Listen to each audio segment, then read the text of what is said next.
future.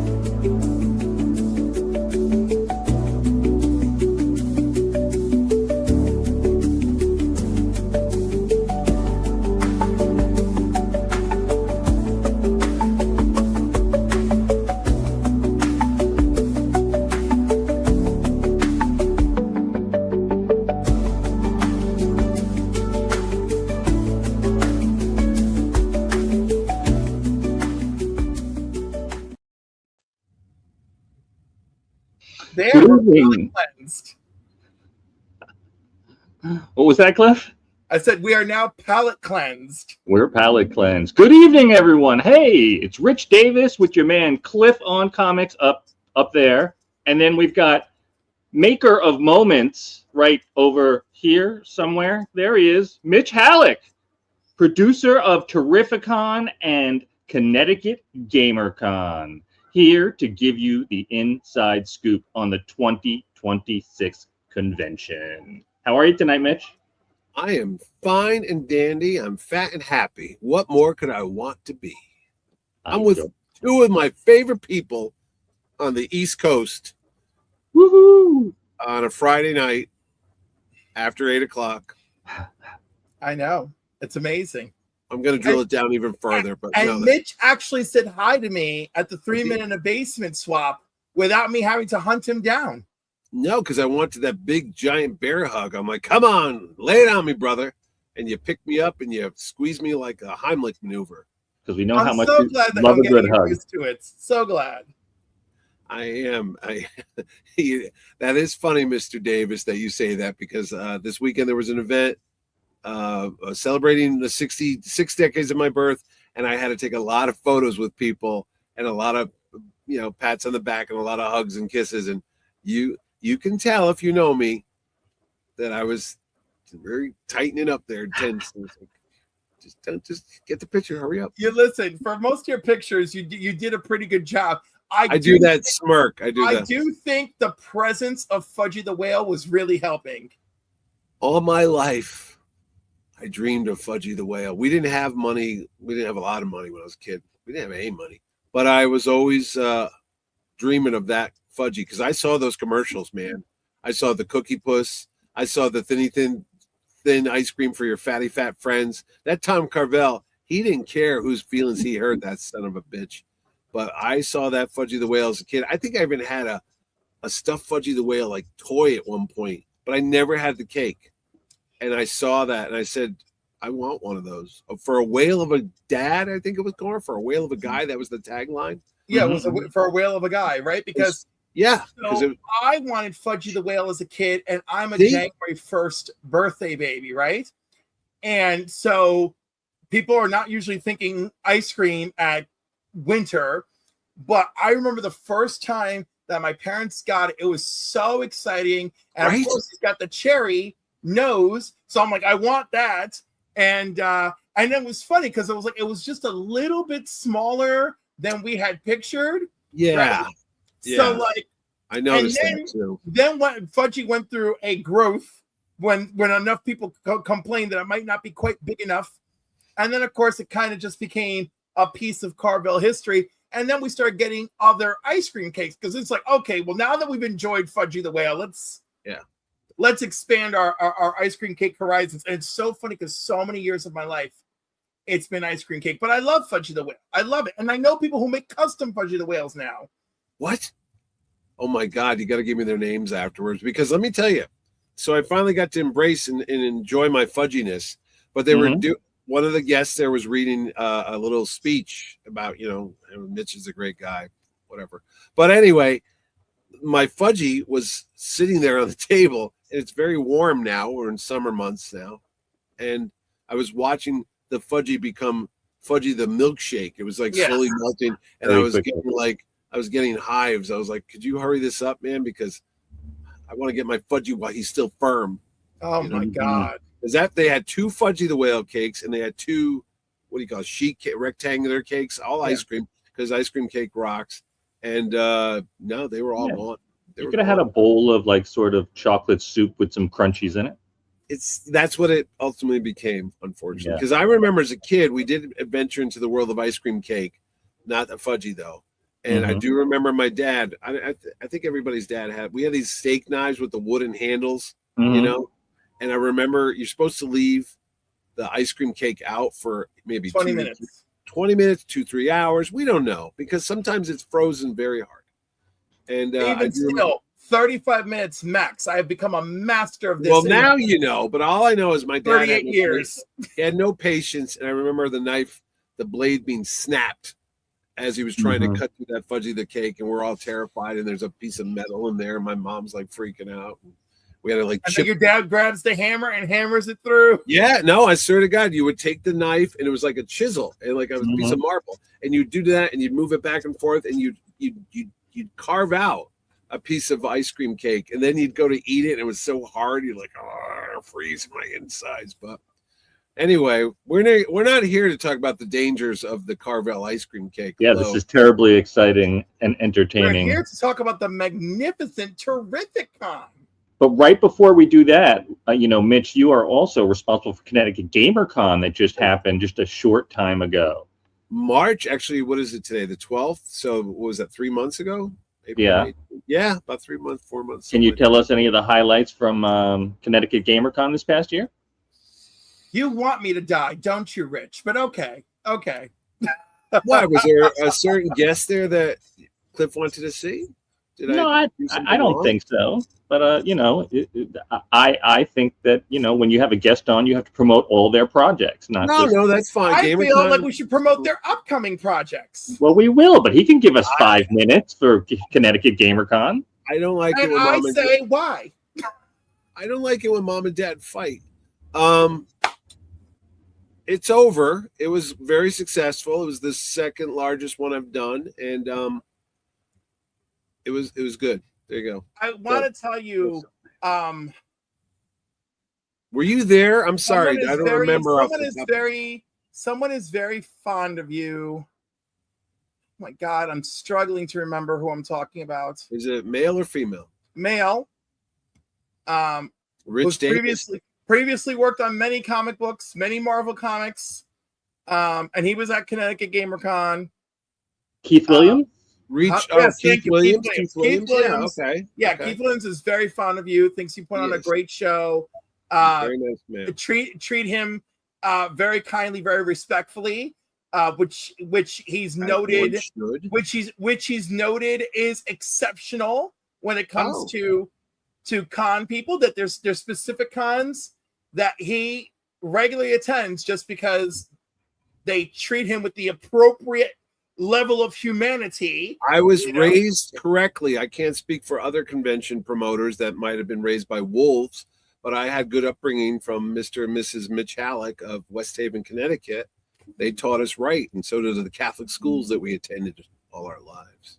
Yeah. Yes. You treat people with respect. I was gonna say there's a lot of respect for you there, which is great. Not to mention he's a wonderful guest in general. Yes. Yeah. Yeah, honestly, I hear that from a lot. Not to toot my own horn, but I'll toot it because who else? I don't want anybody touching my horn. But a couple people. But anyway, no, I get that from a lot of people because I'll get letters and actors and artists and people like, oh, I want to do your show. I go, oh, I've heard nothing but good things about you. And I'm like, okay. And you don't know, people are just saying that to be nice. But then you hear like from other people that have nothing to do with me, they're like, oh, no, you've got an excellent reputation, which is amazing because it's a very cutthroat circus world because that's what it feels like sometimes. And they go, listen, there's a lot of dirt bags out there, and you're not a dirt bag. You're like up there. And I'm like, oh, okay, I guess that's good. I'm squeaky clean. I have a unique story about a complainer, but I want to share that with you at another time. All right, Mitch. So you've got Jim Lee, Chris Claremont, Jeff Loeb, and Jim Starlin all under one roof this year. When you're curating a lineup with that many generational architects of comics, what's the philosophy behind balancing legends with rising voices? Is there a moment when you look at the guest list and think, okay, this is the most stacked creator lineup I've ever had? Is it the most? Almost every year, it's almost the most stacked lineup ever had. I honestly am. Yeah, I mean, every year I go to look at the list, I go, "Holy crap!"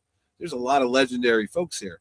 I mean, legendary. I mean, that's some guy who just wrote a book, like a 6-issue series, and everybody's jumping on it, which is nice as well. We're talking decades for Mr. Claremont. I believe it's like 50 years of X-Men lore that he's been scripting, and you got Jim Starlin. I mean, these guys are legends and such. And Mark Waid, he's made a nice name for himself over the last 30, 40 years, Kingdom Come and all that jazz.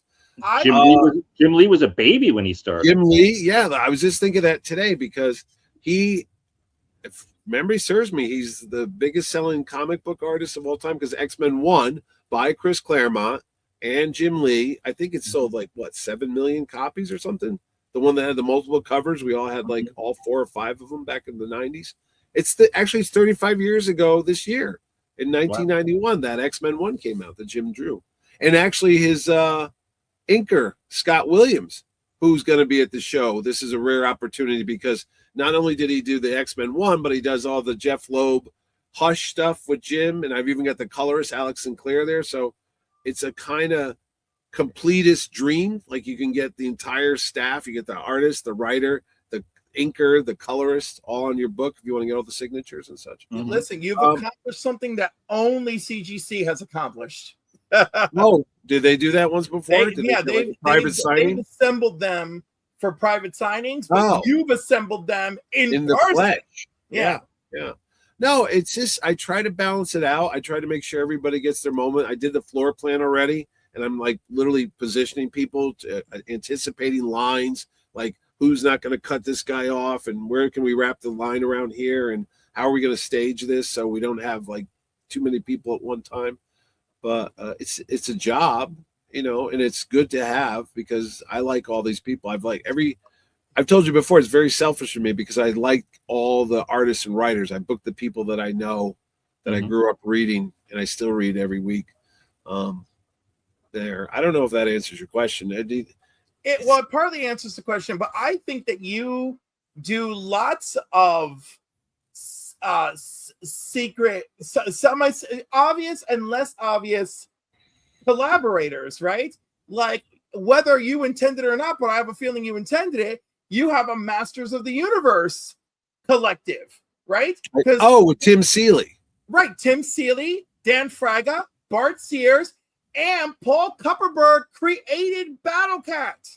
Okay, you're 75% correct on that. I don't have Dan Fraga at the show. Oh, sorry. Well, too bad. Anyhow, you've got Tim Seeley, Bart Sears. I got 75% of those people you just said. But I think Paul Kupperberg actually wrote the initial story for the toys, right? Yes. Yeah. I think he might even come up with some of the names of the characters or the backstories. All I found is he created Battle Cat, and I was like, that's more than enough. That I knew. The green tiger with the orange stripes and such. Yeah. And then you've got the creators of the new Daredevil series, both Stephanie Phillips and Mr. Garbett. Stephanie's one of my favorite folks. Comes back at least I think 4th year in a row. She's always writing something. She did the Captain America Cap Wolf last time I think it was, and then she did the Rogue book and the Phoenix book, and then she's done her own stuff too. Create her own The Butcher of Paris. She's very talented. And she's hinting right now. People are speculating because she put out what looked like a spiked mace that she might be doing like an Absolute Hawkman, possibly. Oh, okay. Yeah, I know the Absolute stuff because I joke about it every week. I'm like, is there an Absolute Alfred out yet? Because they've done almost everybody. Alfred appears in issue 2 of Batman, and he's like a mercenary, and he doesn't really like Batman at first. All right. Well, okay. Maybe she's going to do the Absolute Mad Hatter or the Clock King. There you go. The Absolute Clock King. Absolute Hawkman already exists. Really? He in Absolute Evil, he shows up and he apparently kills Oliver Queen, right? Oh, no, they just came out with the Absolute Green Arrow, didn't they? Right. And we presume that that's Oliver Queen, and where his head was bashed in, there is a mark, but no one is sure that this is actually Oliver Queen on the pages of Absolute Green Arrow.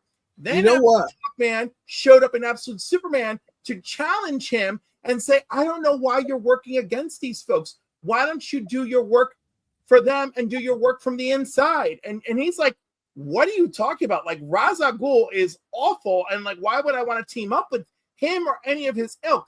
And that was an interesting issue.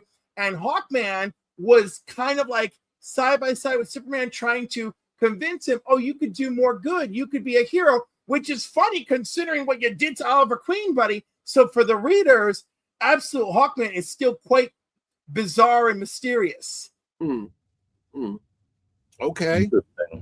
I'm just saying the you know, it's a good question to ask Jim Lee in between all his signings of these books he's going to be doing is they got the best of both worlds right now at DC. They really do. I mean, they came up with this absolute universe, which I believe was not intended to last more than a year or so. Wasn't it supposed to be like a limited run or something like that? Well, no, they all started with a planned 6-issue arc. Yes. Right. Yeah. And now it's massive. If they succeed, obviously they'll continue, which is basically what's happened for all of the titles. Right. And so what do you do now? You know, you got your regular DC. Now they can continue it. Marvel missed the boat. They did this weird thing. The Ultimate thing. They always planned for Ultimates to be 2 years. And I'm like, well, clearly you screwed the pooch on that one, because you would have had a whole bunch of new readers stick it out if you didn't say this is only a 2-year endeavor. Yeah, I see that too. Because I remember the last time they did the Ultimate Spider-Man by Brian Michael Bendis and Mark Bagley, that lasted for years. That was huge. And then they had the Ultimate X-Men and Fantastic Four. And it's very clear that in response to the Absolute Universe and its success, they now have the Midnight Universe. I saw that coming, Which I still think that even though it's clearly a response to Absolute, I still think it's a brilliant idea. I'm still interested. Well, that's Philip Kennedy Johnson, and he's taking that whole Infernal Hulk into Spider-Man. First of all, it's Jonathan Hickman, and he recruited Philip Kennedy Johnson. Okay, and he recruits the other one he recruited. Did he also recruit Tim Seeley? Maybe. I think he recruited the two of them, but he specifically told them, here's the deal. Yeah. This is what we're looking to do. Go wild. Treat this as if it's creator owned. This is it, according to the interviews, of course. But I believe it. I believe that they would go that far to have something fresh to hit the shelves and hit the ground running. So I am interested. I am interested in seeing what happens with that. No, you know, it's funny. I find myself buying more DC books, and I'm 55 years into Marvel, and that's never happened. But I come home from the comic shop and I go put my stack together to read them, you know, and I notice there's more DC than there's Marvel titles, which is like, I guess it fluctuates over the years, one way or the other. Yeah, but it's been consistently more DC every week, you know. Benjamin Percy, not Tim Seeley. Benjamin Percy. Yes, I know all these people because they've all been at Terrificon, Connecticut's Terrific Comic Con at the Mohegan Sun, happening this August 7th to the 9th. Tickets on sale now. Where you're going to have the voice cast reunion of the TMNT original cast, which is Mr. Paulson, Mr. Coleman, Mr. Clark, Mr. Gordon, and Ms. Jacobs. That's right. That's right. The original, the 80s. We're bringing the 80s. We're retro, man. I got a lot of, you know how I have Artist Alley? I was thinking about calling it Animation Alley and just putting all these like cast reunions, if you want to call it that, because I've got a Pinky and the Brain one in a weird way, because I got Maurice LaMarche there along with Rob Paulson. And then I have the Marty, I can't even think of it. Help me here. What's this one with the guy that looks like Doc Brown and the kid? I don't watch it. Rick and Morty. Rick and Morty. Yeah, I'm too old. I'm too old for this stuff. So I've got the cast of Rick and Morty coming to the show. That also includes Spencer Grammer, who's Kelsey Grammer's daughter. They're there, and there's the Phineas and Ferb. I remember my sons used to watch that show years ago. I got the cast reunion for that. And there's another cast reunion we got coming up there. A lot of animation people. I can't, for the life of me, think of who it is. Oh, it's the Star Wars people.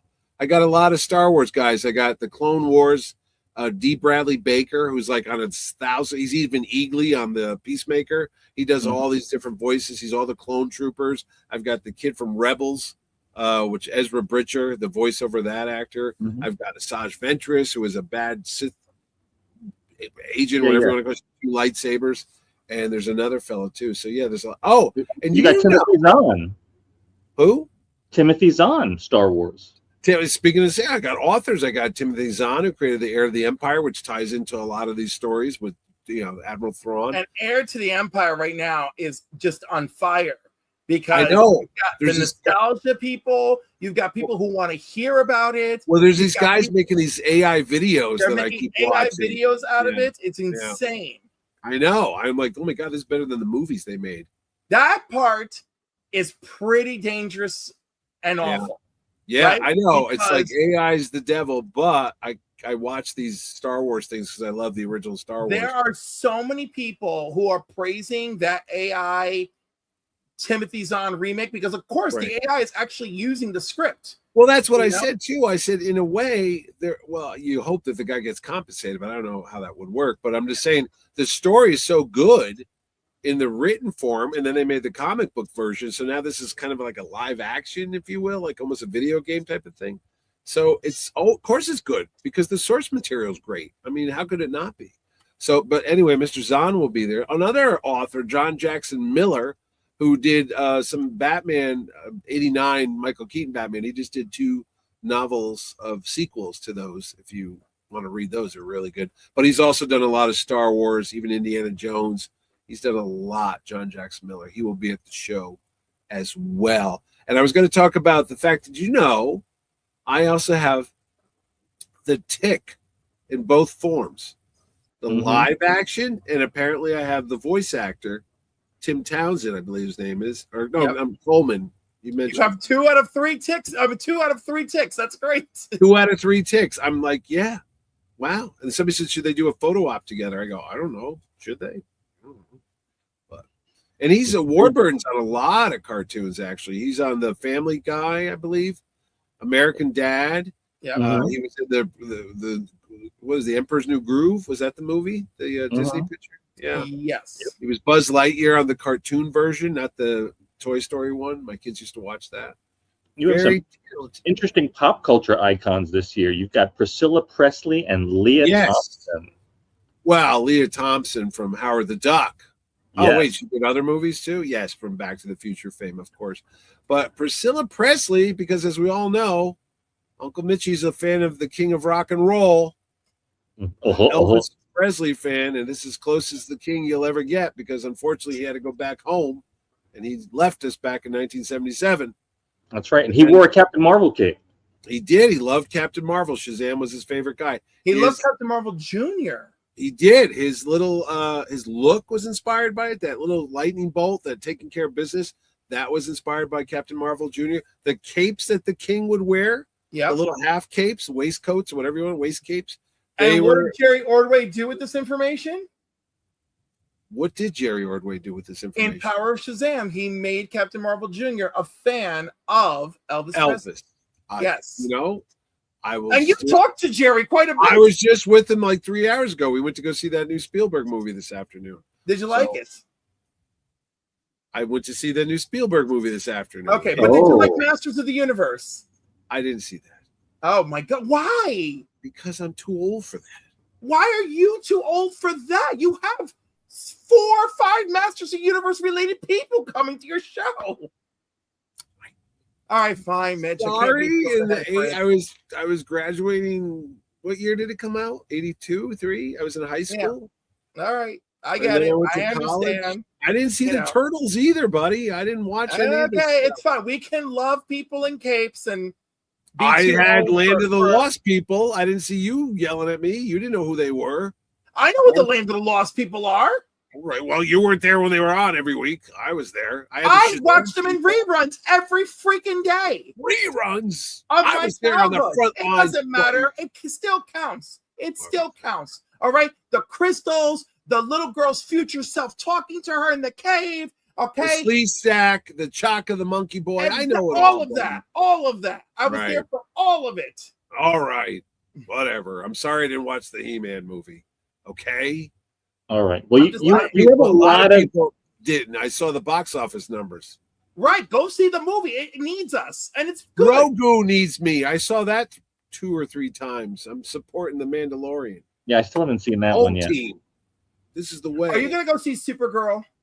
Yes, I already bought my ticket. Okay, good. At least we're on the same page about something. Well, why wouldn't I go see Supergirl? You got Lobo. I'm seeing it 4 days early. Woo! I'm seeing it early too. Well, not 4 days early. I'm seeing it on a Wednesday. I bought the advanced ticket thing. Yeah, I'm going Tuesday. See? Yes, very excited. Very excited. I hated the original Supergirl movie. Sorry, Helen Slater. It took me 40 years to watch that movie. I would watch bits and pieces of it because I'm like, this is not good. Anyway, Disclosure Day, it's like the best of Spielberg. It's like his greatest hits. There's like, oh, that. But when you put it all together, you go, okay. Whatever. I know so many people who are looking forward to that. Like it's going to be an eye-opening experience, and they are sorely disappointed. Exactly happened. I could not wait. I was like, this is going to be fantastic. It's best movie in 20 years, I hear. And then I was looking at my watch. Whenever I look at my watch, it's bad. Never a good sign in a movie because you go, how much more does this have? You know. So Cliff, Mitch finally fulfilled your wish. I saw Terry Dotson's on the list. Oh, he was here before. Was he? Yes. Remember the last time Terry was there, which was 2 years ago. Terry says, "Oh, I have friends in Connecticut. I'd love to come back. I should bring my wife." I told Mitch this every single time I have seen him since. Rachel is not coming. I don't know. And then Rachel cannot come this time, and I'm devastated. You'll get over it. But I do love Terry. Is this the first year for Simon Bisley? Bisley is here. Bisley? Is that how you say it? Yes, he will be here as well. Can't wait for that. Coming in from England. Bought his airline ticket months ago when it was a little cheaper than things are now. Good job. I know. He's coming all the way from Lincolnshire. He is. How do you know that? You've been stalking him? No. Do I need a TRO? Do I need a TRO? I know who these people are, Mitch. Do I have to get a restraining order? Mitch, just because I'm 20 years younger than you doesn't make me a child. No. You just dye I'm 12 your hair. years younger than you. I let it go naturally. I'm 12 years younger than you. I think the fans should have a choice. They do. They have a wonderful choice. I don't dye my hair like you. So is John Cena the surprise Peacemaker guest this year? I heard he's very expensive. I'm sure he is. So is a pacemaker. I'm not bringing that either. No, he's very expensive. Let's be honest, kids. They all know Uncle Mitchie might be able to buy those comic books every week, but I ain't got no $1 million. Okay. A lot of these people have big price tags. I don't know. Maybe I do know. Like before I started doing conventions, I used to live in that dream world where I thought people just showed up because they liked to. I make myself laugh. Yeah, that's a business, kids. Okay, they're there to make money. I'm sorry. No one's got the only one who didn't, Keanu Reeves. Hey, Keanu Reeves showed up because free. He wanted to. Free. That's somebody who shows up because they appreciate. Now let's talk about the Peacemaker cast that is showing up. Yes. Let's do that. Stephen Agee, who was supposed to be here a couple years ago, is making good on his promise and has returned. And AKA John Economos. John Economos. Plus, he was also in the Guardians of the Galaxy. Yes, he was. And he was in a show called The New Girl, I believe the show was called. My son used to watch it. Yeah. He was on that. He's on a lot of stuff, actually. But he was in the Suicide Squad playing the same character, John Economos. We'll have to find out the correct pronunciation of that name. Because I've heard it said twice differently on the Economos? Yeah. It's Economos. That's the I say Economos, but I've heard Economos. I was like, what happened there? No, those are people who do not pay attention. They literally say his name on the show repeatedly. Oh, I know they do. They say it to the point where you get it because they keep saying it over. Like Tim Meadows was on as another character, was Bird Blind. Oh my God, I loved him. Blind, Only Tim Meadows could sell that character. Tim Meadows could have been at Terrificon because they just offered him today. But again, that ain't going to happen this year. Nyut Lee, I believe I'm saying his name right. Nyut? Yes. Yeah, he will be here as Judo Master. And I want him when he meets me, I want him to flick a hot fry at me and go, or Cheeto. And go, hot Cheetos. And go, hey, fatty. I want him to say that. I want him to sign my picture and go, hey, fatty. And I don't mind it because that could be a commercial for next year. I'm not svelte like I used to be. Svelte. So he's svelte. That's for damn sure. He's damn right he is. He's judo master. He's straight. And speaking of cool people, we've got Freddie Stroma. Yeah, the vigilante. I think I'm gonna buy a photo spot for one for each day. With you know what? You know what's well, he was a Harry Potter kid too. Yeah, I don't care about movies either. You're gonna yell at me about that? But he was actually he was in the TV version of one of my favorite movies. There was a movie called Time After Time, not the song by Cyndi Lauper, but Malcolm McDowell and Mary Steenburgen, where they have to chase Jack the Ripper through time. Right, I remember that movie. They made a TV series out of it. They did, yes. And Freddie Stroma was H.G. Wells, so I was like, I was watching for him, basically. Oh, really? Was it good? Did it last long? It was. There's something charming about the movie. Yeah. And it loses that by turning it into a TV series. Oh, okay. Yeah, the movie's great. I could care less because I loved him, you know? Yeah. But he's going to be the vigilante, which stupidly I thought I was so smart with comic books. I picked up the Teen Titans Annual 1 the other day by my good friend Bob Stevenson. He gave it to me as an early birthday present. I thought that was the first appearance of the vigilante, but that's apparently the first appearance of that vigilante. Oh, Adrian Chase. Of Adrian Chase, yes. Oh, okay. Because somebody said no. It's Teen Titans 23 or something. I was like, and I believe Teen Titans 23 is just a cameo of. Oh, so it doesn't count. So I am right. I do not personally count it as a full first appearance. It's the annual then. So I will get Mr. Strom. I like to get the actors to sign the comic books. Yeah, no, I think I'm going to have him sign it, and you have the writer there too, I believe. Yeah, Paul Kupperberg. That's right, Paul Kupperberg. Oh, yeah, the vigilante. He took over after Marv Wolfman. Yeah, Marv Wolfman co-created the character with George Perez.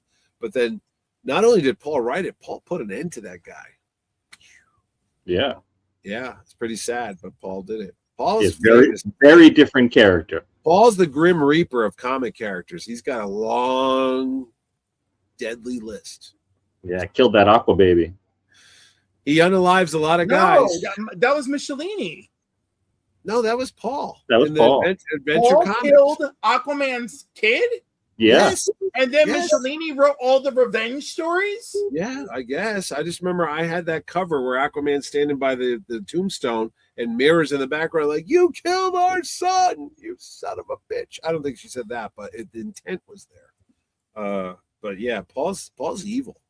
He killed Archie too. And he'll kill you if you don't sign up for his autograph, kids. In this story, Dave Michelini was the writer with Jim Aparo on artwork, Adventure Comics 452, 1977.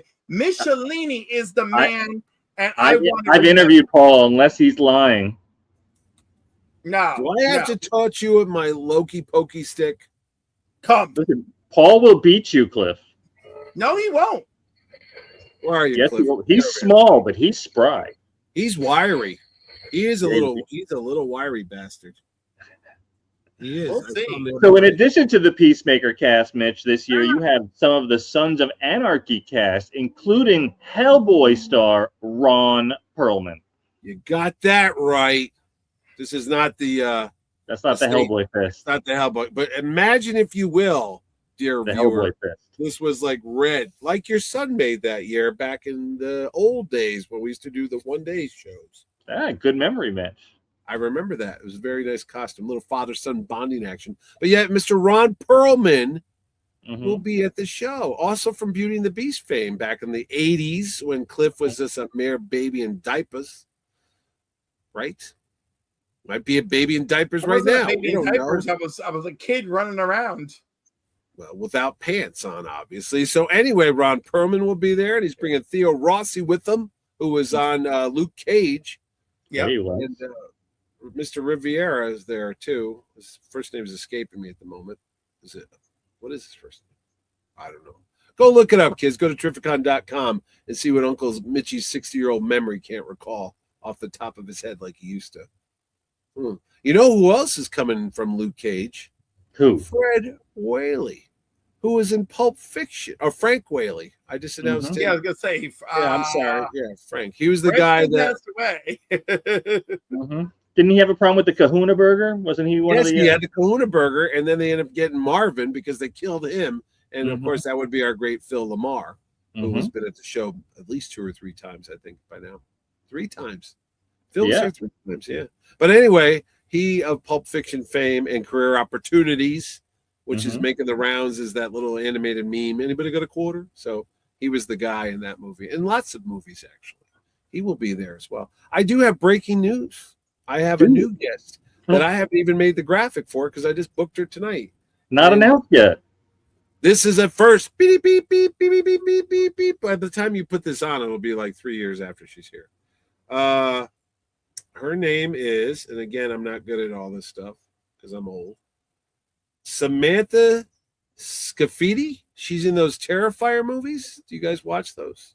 I'm familiar. She plays Vicky in the Terrifier movies. So all right. She will be with us. She will be with us. So I just got her today.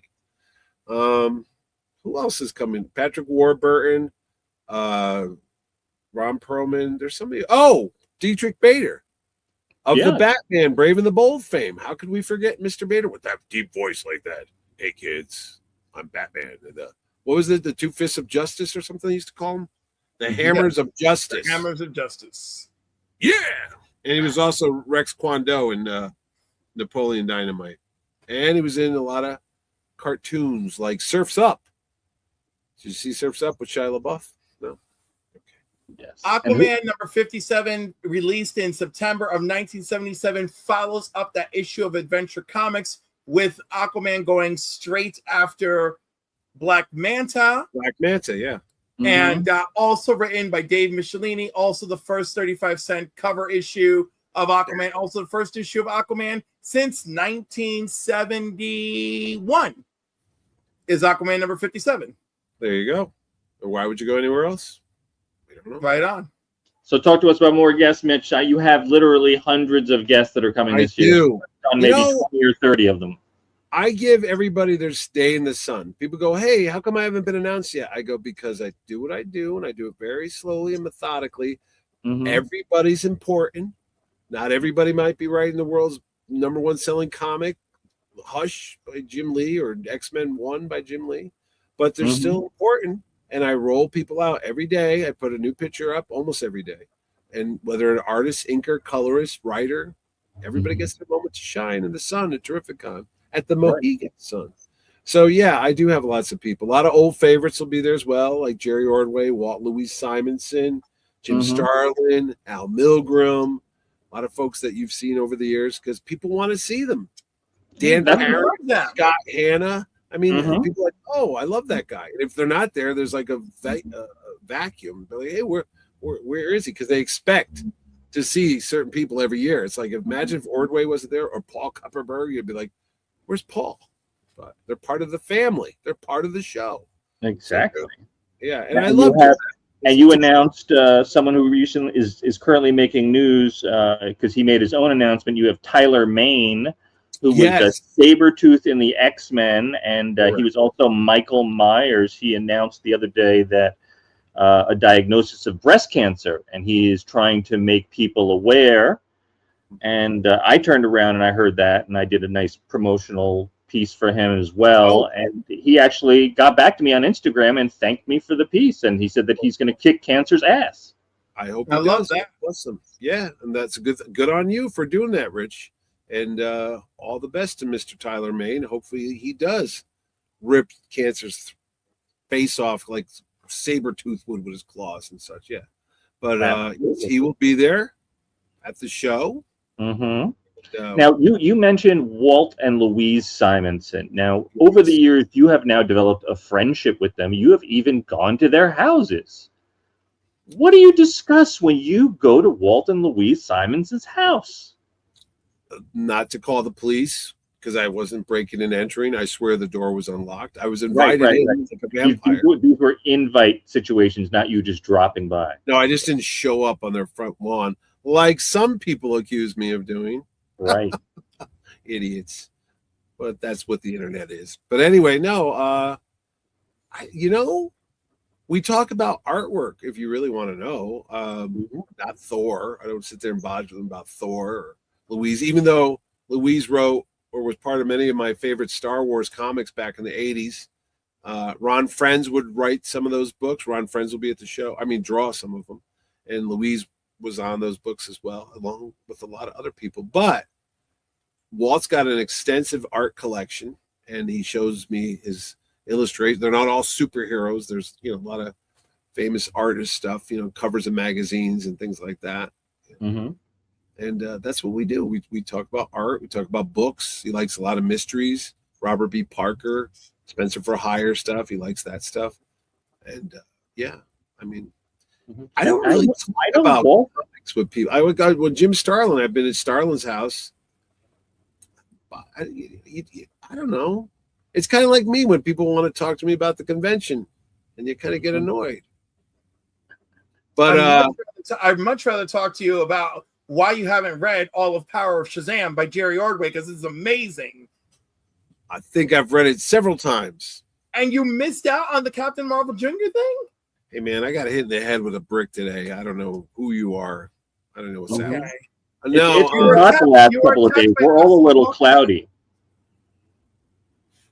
You're a little cloudy? I said it's been hot for the last couple of days. Oh, it's so hot. I'm dehydrated. I'm sticking with Mitch was attacked by Absolute Hawkman. Mm-hmm. It's true. It's true. I swear on my Green Hulk's life, that's what happened. As I sit and speak to you, I have all these action figures in front of me, asking me for help. But quick, Cliff, who knows everything. What's this character's name, and which one of my guests created? Agent Liberty, right? And which one of your guests? I'm gonna say Dan Jurgens. That's right, Dan Jurgens. So there you go. Look, man, Superman is my jam, baby. My jam. Well, what do you know about that?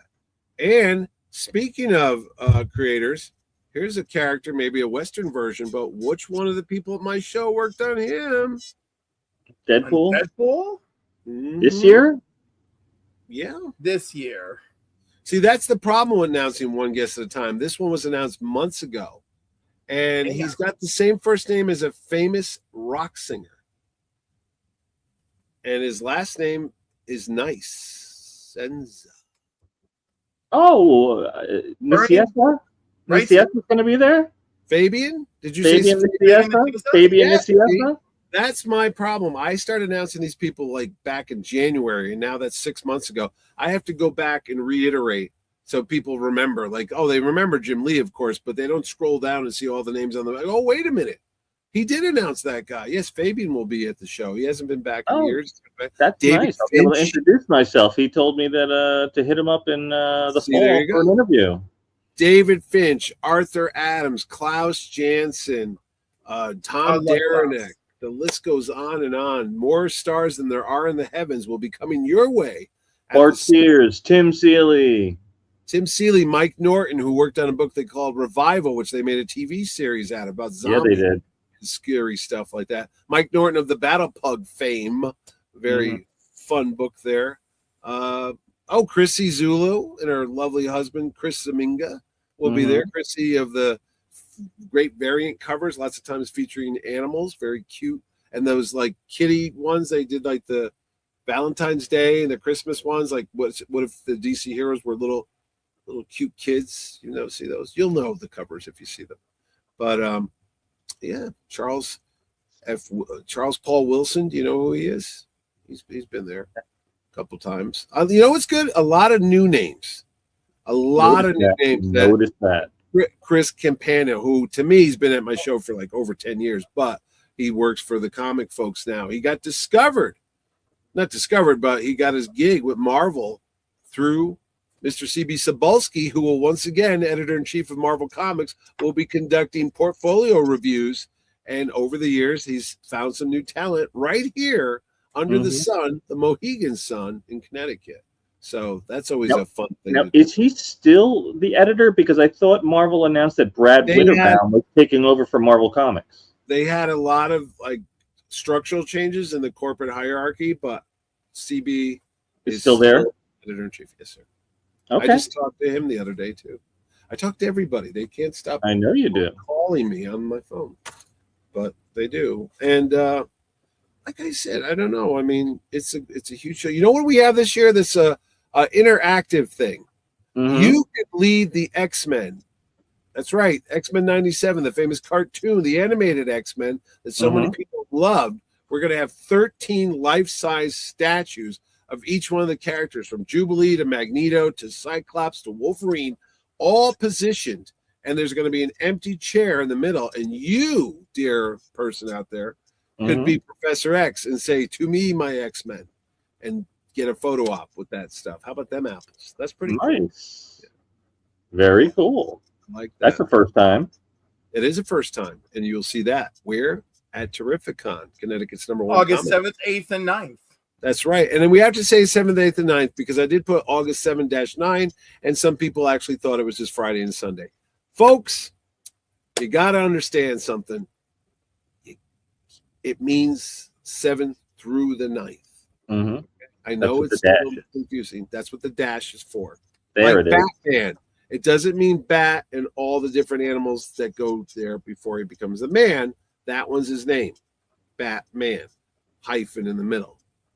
But Terrificon August 7-9 means that's in the between. You almost forgot somebody very important. The folks from Buffy the Vampire Slayer. Talk about Ms. Charisma Carpenter. Oh.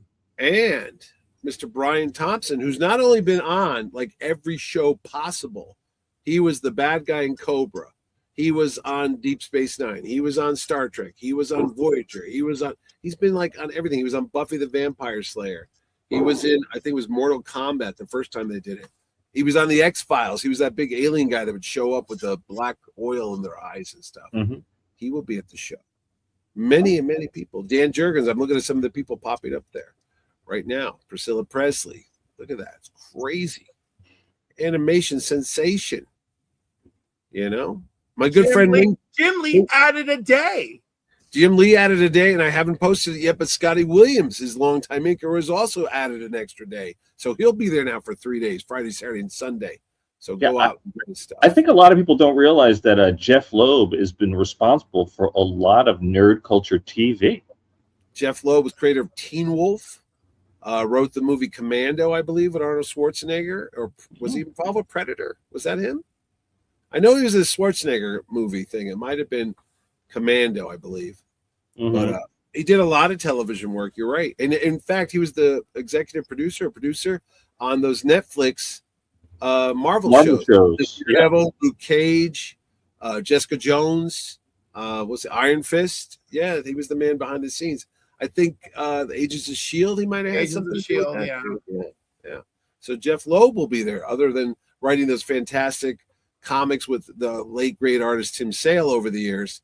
He also was the man behind a lot of TV productions as well. Smallville and Heroes as well. Stanford's own, Stanford, Connecticut. He's from. That's why Stanford was nuked in the Great Civil War series from Marvel Comics 20 years ago, because they said, which city should we blow up? And Jeff volunteered his hometown of Stanford, Connecticut. Sorry, Stanford. Would you say Jeff was a priority to get? I actually have been bugging him for years. I saw him in Italy 2 years ago, and we rode up on the elevator together, and I asked him to come. And then I saw him in Baltimore. I saw him in New York. I would see him at every convention there was. And I said, when are you ever going to come back to Connecticut? And lo and behold, this year we worked it out. He will be back in the great nutmeg state of Connecticut. You could ask him about your favorite TV show, The Inhumans. Oh, yeah. Go ahead, ask him that. I'd rather ask him about Superman, Batman, Public Enemies. No, I'm not going to get set up by you again, Mitch, like you set me up last year. With Mark Bagley? Yep. I didn't set you up. Yeah, you did. That was a long time coming, buddy. Okay, sure. I was there, Mitch. I was the witness. You let the soldiers off to play, and then you cackled at the results. Me? It's okay. It was a good time for me as well. I used to have to say I didn't know you all those years. listen, other than Jim Shooter, I don't want any other creator getting mad and yelling at me for anything. Jim Shooter yelled at you? God rest his soul. Not exactly, maybe just a little bit, but that's okay. May he rest in peace. And yeah, you just had another creator yell at you like a few weeks back. Me? No, me, but he's not pleased. I don't consider him a real creator. Okay. And also, he was so in the wrong, and it's unforgivable. So we're not going to touch that. What? Can you just tell me what show it was at? Because I've been at many shows with you lately. No, it wasn't a show. It was Free Comic Book Day. So it was a local guest. Oh, was it one that I know the proprietor of that store? No. Oh, okay.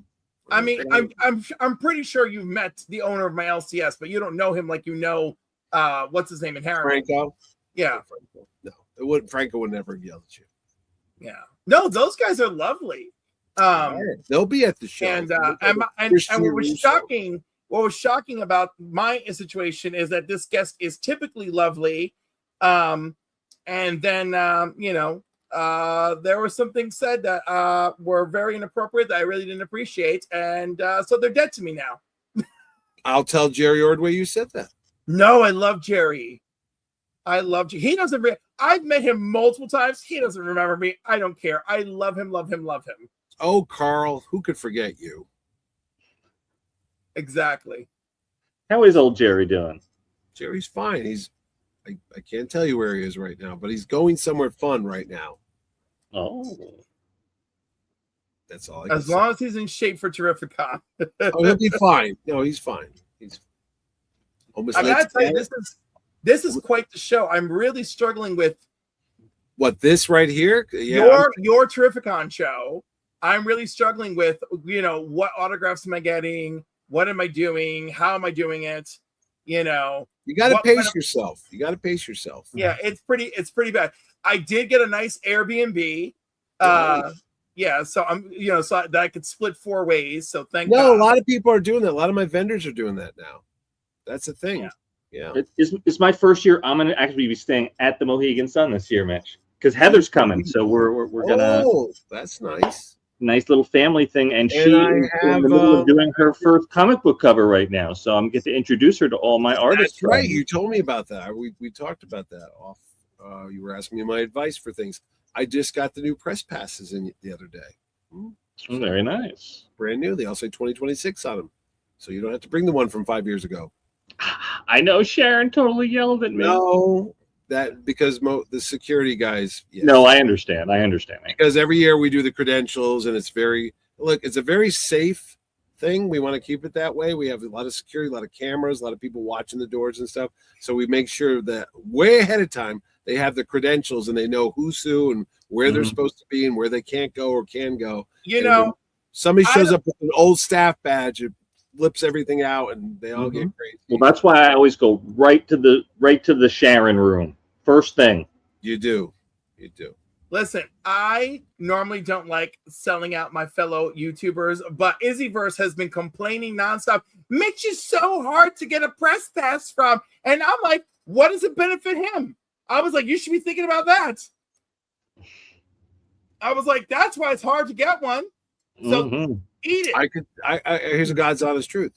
There's not as many press passes there used to be because Uncle Mitchie caught some unscrupulous YouTuber selling their press pass that I gave them out of the kindness of my heart and generosity for them to record their shows and podcasts or blogs or whatever the frig they were going to do. And they turned around, they were selling it for $40. So let somebody else get in. Yeah. And I was like, you just ruin it for everybody because I'm old school Catholic. It's like that. One guy talks, you're all staying after. And then you always have that jackass. What are we going to say? Okay, you're all after. And it was always that guy. We're not going to go on the field trip to the amusement park if somebody throws any paper on the ground. And then some jackass would throw paper on the ground. And they ruined it for everybody. So that's what happened. And if you don't like it, blame the guy. And if they want, I'll put the guy's name out there too. So you can all find out who it was. I want to know after. That's the good thing about running your own show and not being a corporate, cookie cutter con. Yeah. You lay the rules down and you're like, this is how it's going to go. Okay. We're not doing that nonsense. Are we going to get a Galactus kind of character this year? Maybe. Okay. Got to have some surprises, kids. So we still have announcements coming because we're in what? We're in June. 53 days. So we got half of June. We've got all of July. And then we're pretty much the first week of August. We're at the downhill slant. We're literally at the top of the hill, about to start going down, and gravity will continue to push you all the way to the finish line. We are 55 days away because I added a new countdown calendar. I did that so I would know what to do and when to do it, and I've got everything done ahead of time. I did not do the program yet. Captain Terrificon Part 3, George Deep, where are you? I need those pages because I got a great cover by Tom Ryan. Very nice artwork by Mr. Tom Ryan, local artist. But and I got Jim Starlin. Mr. Jim Starlin did a Terrificon exclusive Dreadstar cover and a print that I'll be giving out to the peoples too, and some of the VIP packages as well. A lot of cool stuff. We got trading cards this year. We got new T-shirt design I did. We've got listen. stickers, I bought my VIP, so make sure you're saving. Did you buy a VIP? Yeah, so you better make sure one of those 5XLs is waiting for me. I did. I told you I made a small run of them. Just Mitch, I kid you not. After you told me that, I like a week later I booked my VIP ticket just You're to good thing because they're sold out. I had to lock it down the other day because I only make so many of them. And I called Mohegan and we had just gone one over the number. I was like, you got to cut it off. And they shut it down. Me, probably. If it was in the last week, it was you because I called. No, not this last week. No. All right. And somebody was very upset about that the other night. They were like, "Oh, what the hell?" I'm like, "What are you, Cliff? You waited. They've been on sale since November 15th." So is anything sold out besides that so far, man? No. You can still get a 3-day package, a 3-day ticket, which leaves you a half-hour early entry, but you just don't get all the goodie bags. So that the goodie bag package is gone. That gives you the skip a line thing, fast pass that you can use once a day, which is very handy because what's your time worth? If there's a line from here to Oshkosh and you want to get somebody's autograph, you can go up to one of my people and say, "Hey, I got one," and they'll walk you up and you get your cut the line and they stamp it so you can't reuse it. Don't abuse it, and you get the T-shirt, the mug. It's not a mug this year. T-shirt, a pin, a book, a poster, a bag. Whatever else you want, a lot of stuff. So it's kind of fun. And then you can wear it in pride when we go out to shows. And I go, "Hey, look, Cliff's got a fan of our Terrificon T-shirt, a foot on his chest." I know. I'm looking forward to the new design this year. Yeah, it's a combination of Jerry Ordway's artwork that he did years ago, and then I went in and added a little thumbs up thing, and I combined the two. So it's kind of a monster. A Frankenstein Ordway Mitchie thing together. And don't forget the trading cards. There's a new set, very limited number, only 100 complete sets. I only did 100, but they're actually in wrappers with chase cards in them. And, I don't think they put bubble gum in them. What's on the cards, Mitch? What's on the cards?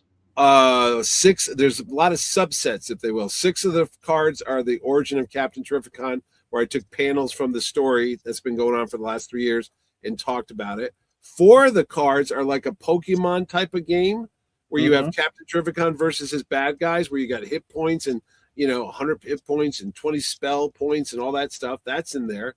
Then there's the terrifying tales of Captain Terrificon done by yours truly, where I morphed him into different monsters from movies past. Then we have some famous covers and artwork by artists over the years that have done Captain Terrificon stuff. And then we actually have a rookie card. A real rookie card. We have a card from when Captain Terrificon was in that famous 1977 movie called Con Wars, about the behind-the-scenes battle of what goes on behind convention doors. There's also chase cards, sketch cards, autograph cards. How many cards do you get in these packs? You get 10 cards per pack, and there's a 24 base set and various chase cards. So 20 for 10. It's about like 240 packs of cards, and they're random. Because last year I was selling complete sets. You got 12 cards, you got a complete set in each pack, and people complain to me. They go, "Oh, I want to, buy multiples and mix and match and chase them. They're all here in one pack." I thought that was a nice idea. So They complained and I listened. So now they're all mixed up. They're all scattered. You got to buy multi-packs. Yeah. I love that. It is. And you know what? Watch all the other conventions be ripping me off in the next year or two. I always laugh when I see stuff. I go, I thought of that. That was me. Hey, TV commercials. That was me. Billboards on the highway. I've noticed their promo imaging has morphed to your promo imaging. I've seen that. I've seen a couple shows with the little superhero guy. I've seen fonts. Mm-hmm. You know, the lettering kind of like that. I mean, I got my ticket May 23rd. What was it? Imitation's a serious form of flattery. Is that what they say? Yeah. I just go, it means you run out of ideas, huh? You can't think of anything else to do. No, it's like that guy's winning. Maybe I'll try what he's doing. As Todd McFarlane would say, just take an idea and make it 3% better. That's all. Hey, buddy, I came from the world of advertising. That's all you did. Nobody has come up with a new idea since Cain killed Abel, or they made that square thing a round thing and made a wheel out of it. It's all variations. You know, I didn't create the comic book convention. It was created back in the 60s. You know, I just put my little Mitchie Halleck spin on it. That's all, kiddies. You mean there's different superheroes behind Superman? Yeah, it's all the same just variations of the same thing. Batman is the Shadow.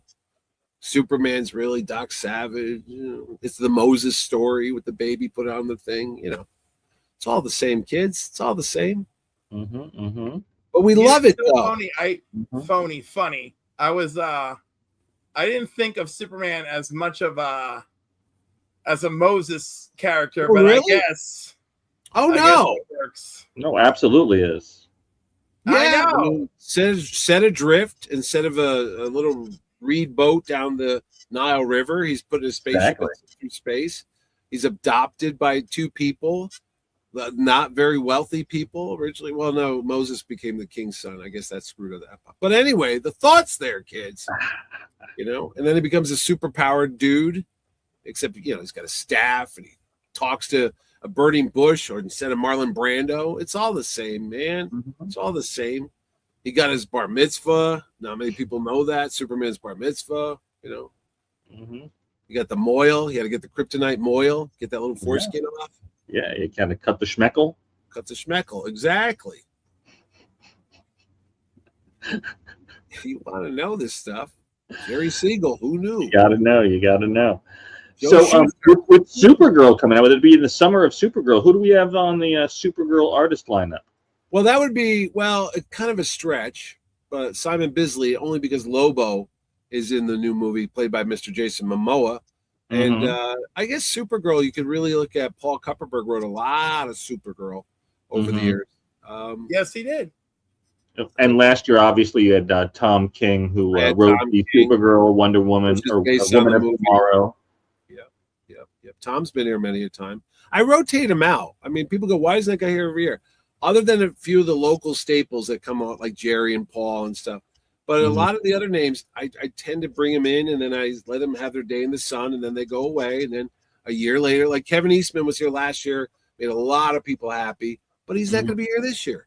But maybe he'll be here next year. Scotty Young was a rarity 2 years in a row, back to back. And then I was like, okay, you gotta move the bread around. You know, you don't want to keep it stale. So you put him off to the side, and then you bring him back in a year or so, you know, just keep it going. Joe Jusko was here 2 years in a row. You got to put Joe on the back burner. Then you bring somebody else. Then you bring Joe back, you know, that way people go, oh, I missed him last time, you know? So like John Wesley Shipp, how many times was he here? 7 times, because we love John.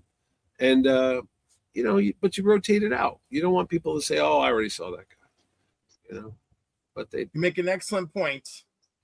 It's the way it is. It's like I said, it's a business, but it's a fun business. You know? Yeah. It's a terrific business.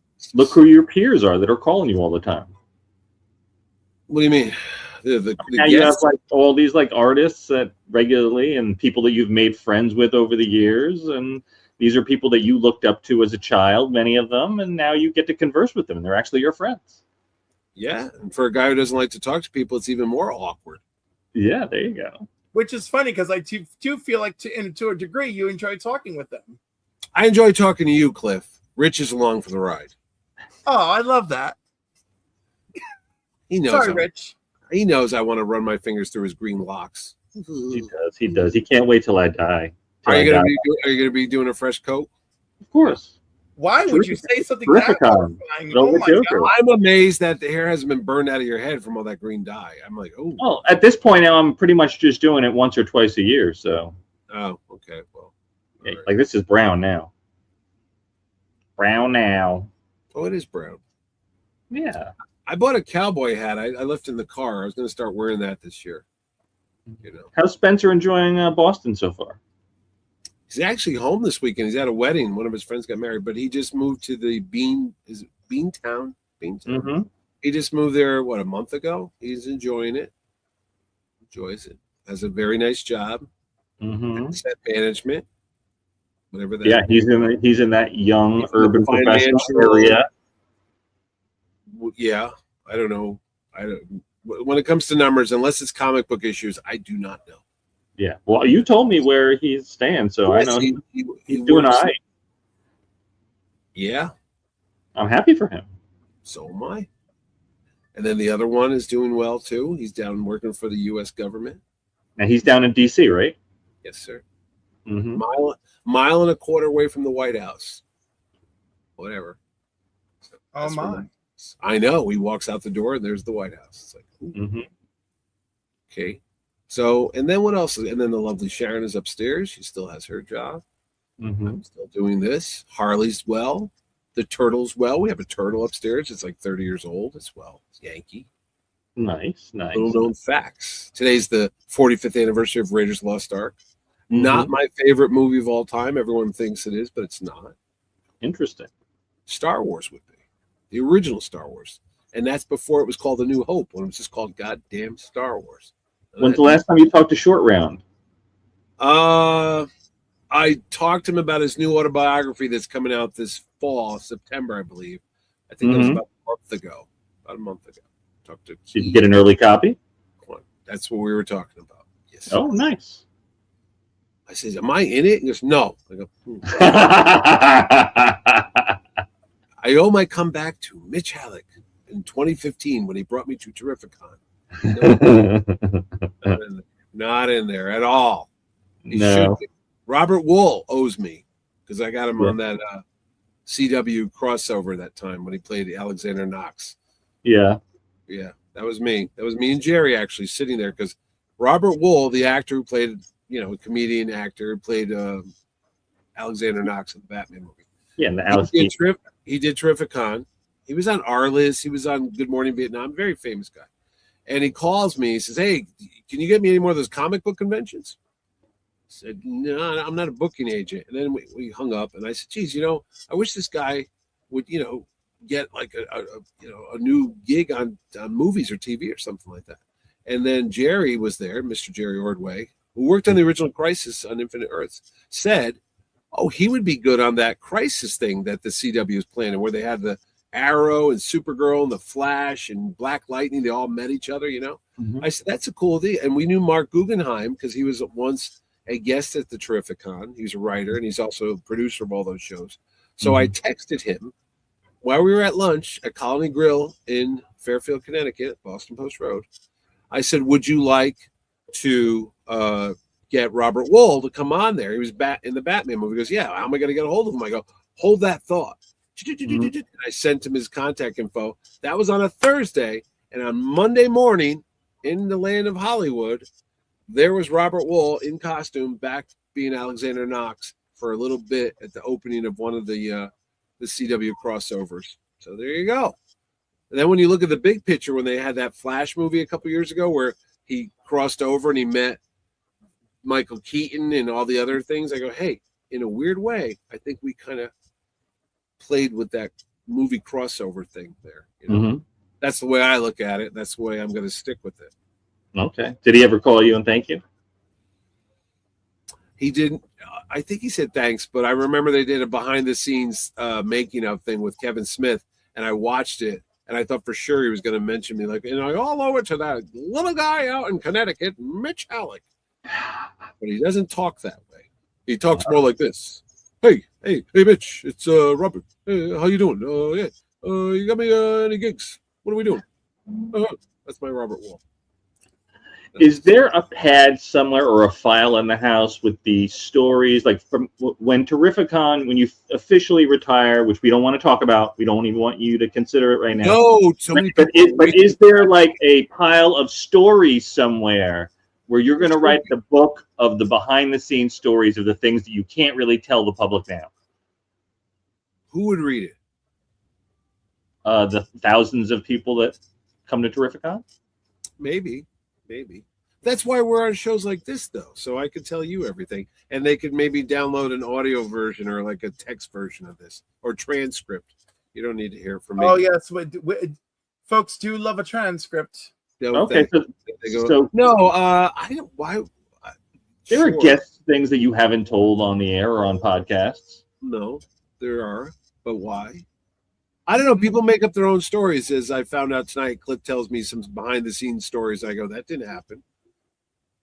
We live in a world where people like to complain and like to vindicate themselves and make themselves righteous.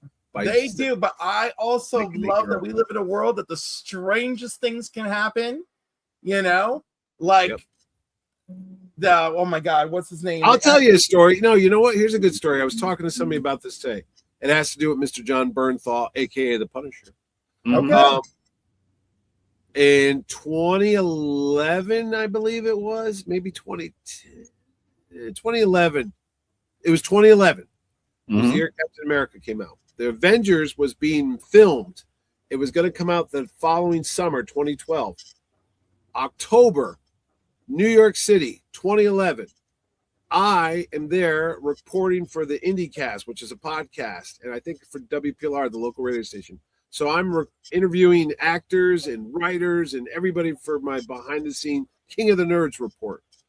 And I go to a Walking Dead preview party or press roundtable. The show hadn't started yet. The show started on October.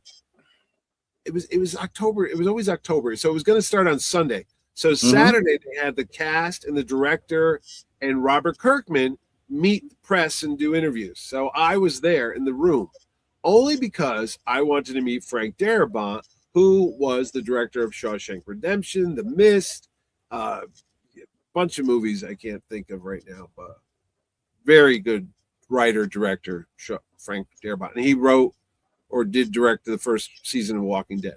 So I was there to talk to him because he also wrote a screenplay for Indiana Jones. Robert Kirkman sits down. I didn't know Mr. Kirkman by face. We started talking, yada, yada, yada.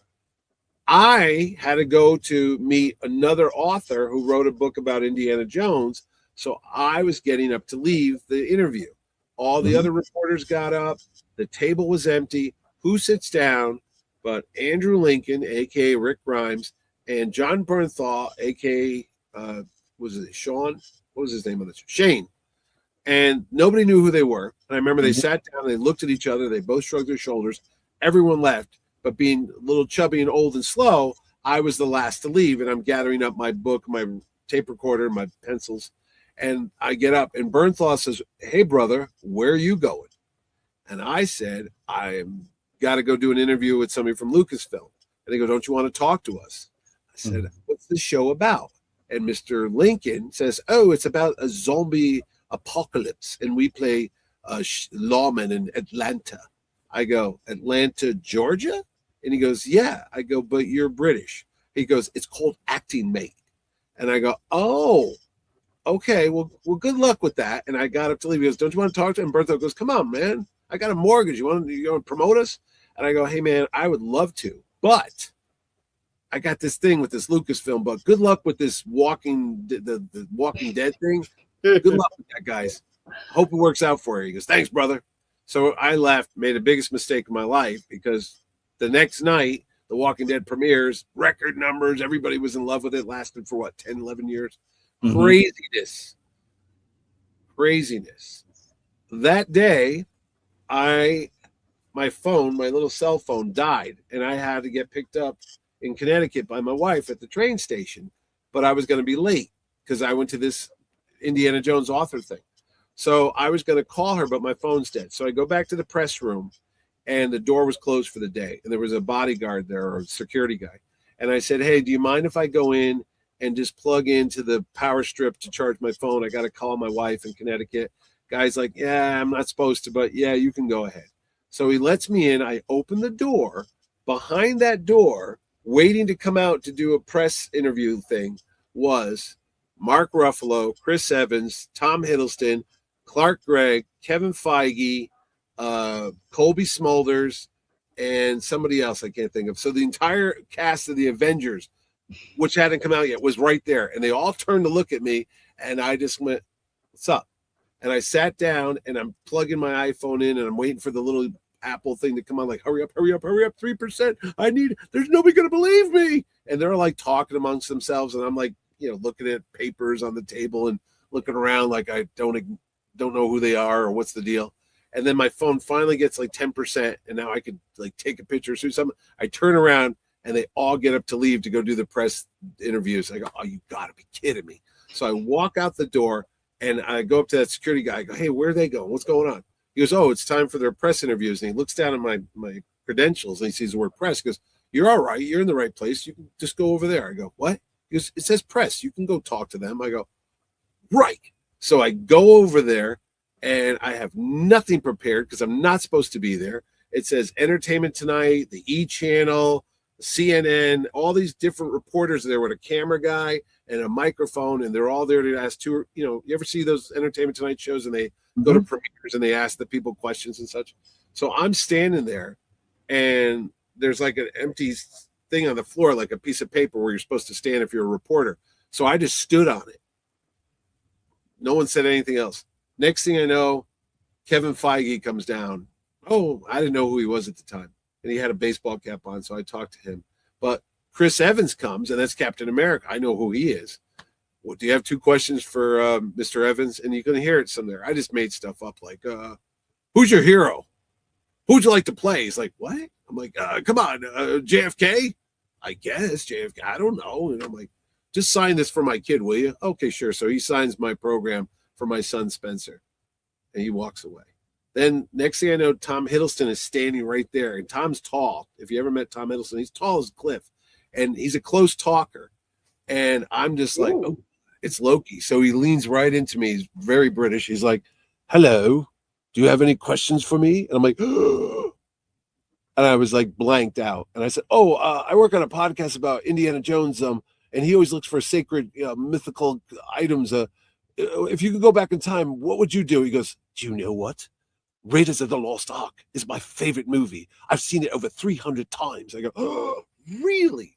So then I said, well, what would you do? He goes, I want to go back in time to Shakespeare's time and see if he really wrote all the plays they said he did. I go, oh, that's because they think he didn't. They think this other guy. And he starts telling me all this stuff about Shakespeare and plays. And I go, good to know. And then they go, you have one more question. I go, will you sign this for my son?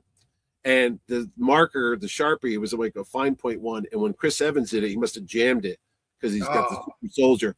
And Tom Hiddleston goes to do it, and no ink's coming out. I go, oh, man. And he goes, let me do some Loki magic on it. And he takes that Sharp and he does something to it.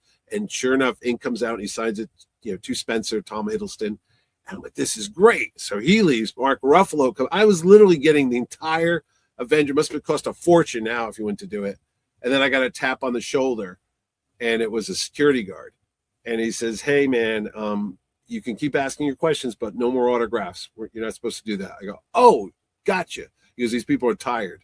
And instead of just nodding my head and saying, yeah, really? I go, what are they tired from? Come on, bro. What are they doing? My dad worked construction. That's a hard job. The guy goes, I know, I hear you, but just don't ask autographs. So Mark Ruffalo comes up. Clark Gregg comes up. Clark Gregg and I talk about Jim Starlin comic books, which is great. We were like, what's your favorite? Power Man, Iron Fist. He's a big fan of that. Colby Smulders comes up. I never watched How I Met Your Mother. Yeah. I did not know who she was at the time. And she's there, lovely woman. She says, would you like to ask me some questions? And I go, I'm sorry, what? She goes, do you have any questions for me? And she's like, literally like this close. I go, no. Why not? And I go, who are you? And she goes, well, I play Maria Hill. I go, oh, from S.H.I.E.L.D.? Really? You're going to be Maria Hill? You?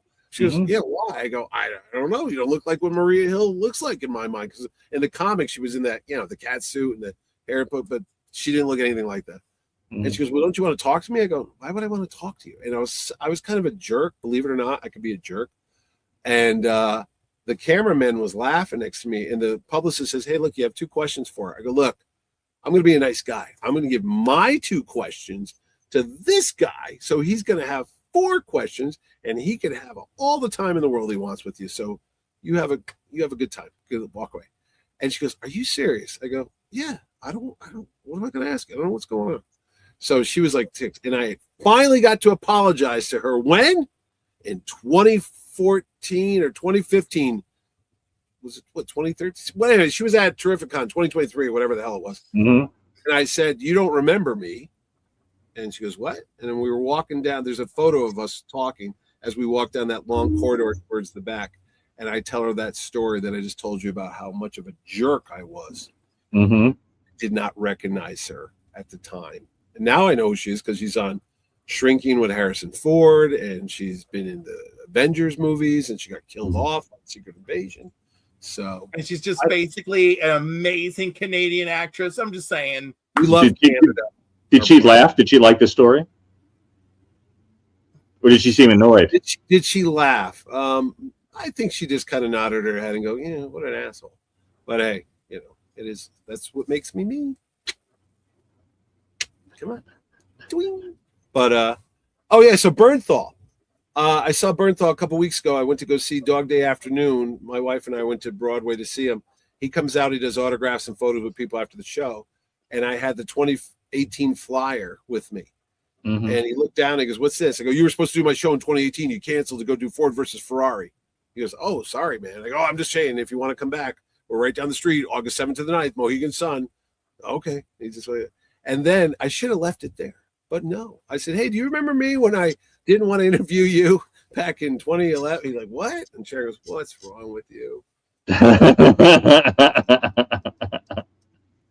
got to learn when to shut up. Obviously. I guess so. Right? Like Paul Giamatti, if you're out there, call. You're from New Haven. I'm a year older than you. His birthday was yesterday. He's 59. I'm going to be 60, but we grew up in the same area. We went to the same bookstores in New Haven. I know you can talk to him about the Rhino, his best role ever. No, Book World. I would talk to him about going to the Paperback Trader on Whitney Avenue. I would talk about all the stuff growing up in the great state of Connecticut, in the Elm City, eating pizza at Pepe's. He's a big pizza guy, loves it. But he's a big book guy. He's nerdy like me. We like talking about novels. Mitch, I got a Pepe's right up the street. Watertown, Connecticut. There's one there now? Yes. Jesus, they're everywhere, man. Yeah. I get to still have some good old Connecticut style pizza. You know what I'm looking forward to that you haven't asked me? Lanterns. Even though I have nobody coming from that show, but I'm looking forward to the Green Lantern just as much as I enjoyed the Spider-Man or the Spider Noir with Nick Cage. That was great. That was great. I watched it in color. I watched black and white for 2 episodes, and it was very distracting because I kept looking at how beautiful it looked in black and white, but so much so that I wasn't really paying attention to the story. I just kept looking at the shadows and the lighting, and I go, yeah, let me put it on color. And the colors were like very vibrant, like that Dick Tracy, Warren Beatty movie in the 90s. Yes. And it was great. And a former Terrificon guest was on that show. Andrew Robinson, who was Garrick on Deep Space Nine, had a part in that show. So there's a little connection to Spider Noir. And one of the guys that was the mayor I just talked to him in Dog Day Afternoon when he came out of the theater. I said, hey, I see you're going to be on Spider Noir. So we started talking about that. Nice. I'm a man of the people, guys. Love to talk in the comics, you know? Making connections. That's my connections. I think My Adventures with Superman drops. Either just dropped or it's about to drop. With Jack Quaid, another Connecticut guy? Yeah. Who just got married to his one of his co-stars from The Boys. Yes. She played Victoria Newman, the one who had the tentacles before Butcher had the tentacles. Which power? Oh, she could pop heads. She could pop heads. Oh, he married her? Yeah. Oh, okay.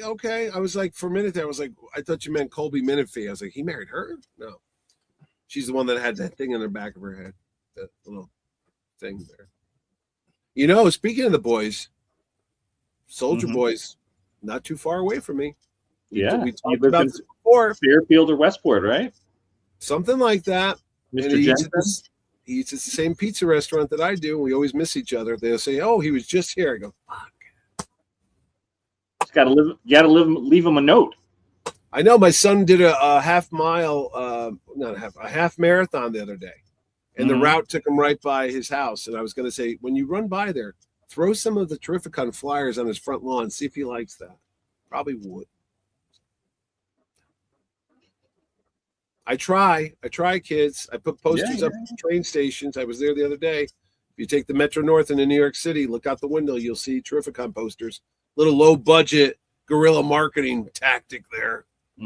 Are you doing the over the highway signs this year? Billboards will be up. I already they're all done. I made them all ahead of time. They'll be popping up right around my birthday. Okay. Right around July 10th, a month before the show, they start coming up. Nice. I was going to actually put a billboard up there wishing myself a happy birthday, but that's kind of egotistical, isn't it? A little bit. Might happen. King of the Nerds birthday. Happy birthday. Yeah, happy 60th to the King of the Nerds. Oh. I'm going to put a picture of me send a picture of me and Cliff. Put a picture up, two of us. You can have a Patreon for that and have all your fans pay for it. Yeah. That way it's less corny. That way it wouldn't last about a second. That way it's less corny? Yeah. Other people paid for it instead of him paying for it? I pay for it every year. I pay for it one way or another. How many years should I be doing this, boys? We've talked about this upstairs. How many years are you at now? At Mohegan, 11 years. Now, does that include the transitional year? No. Oh, if you want to go back, that'd be 2012. Well, I mean, because the first year you were at Mohegan, wasn't that a transitional year? That was first year. That was where Terrificon name was launched. The T-shirts were made up. I said, "It's okay, my mistake." That 12 years. We had the shirts ready to rock and roll. They were there. I was gonna say, whatever it was when we were at the hockey rink. Yes. Immediately the next year was Terrificon. That was it. That's how I remember it. That's how we'll say it was. And that's it. All right. So yeah. So what do you think? 5 more years? 6 more years? 8 more years. You got to do an even 20. 8. What do you want me to be like? 68. I heard that Big Cliff is selling CliffsCon. This is the last year that it's his, and I'm devastated. I wish the last one was in May. Really? No, I thought he's still going to do the Christmas one. He's going to be there to help the transition, but he's out. He's done. Right, but are they? He'll be around. I talked to him. He told me the whole game plan. He said, "I'll be here to help the new guy with it, but I'm out. I don't own it anymore." They asked me to buy it. I said I would have bought it if they asked me. I might have found a way to buy it.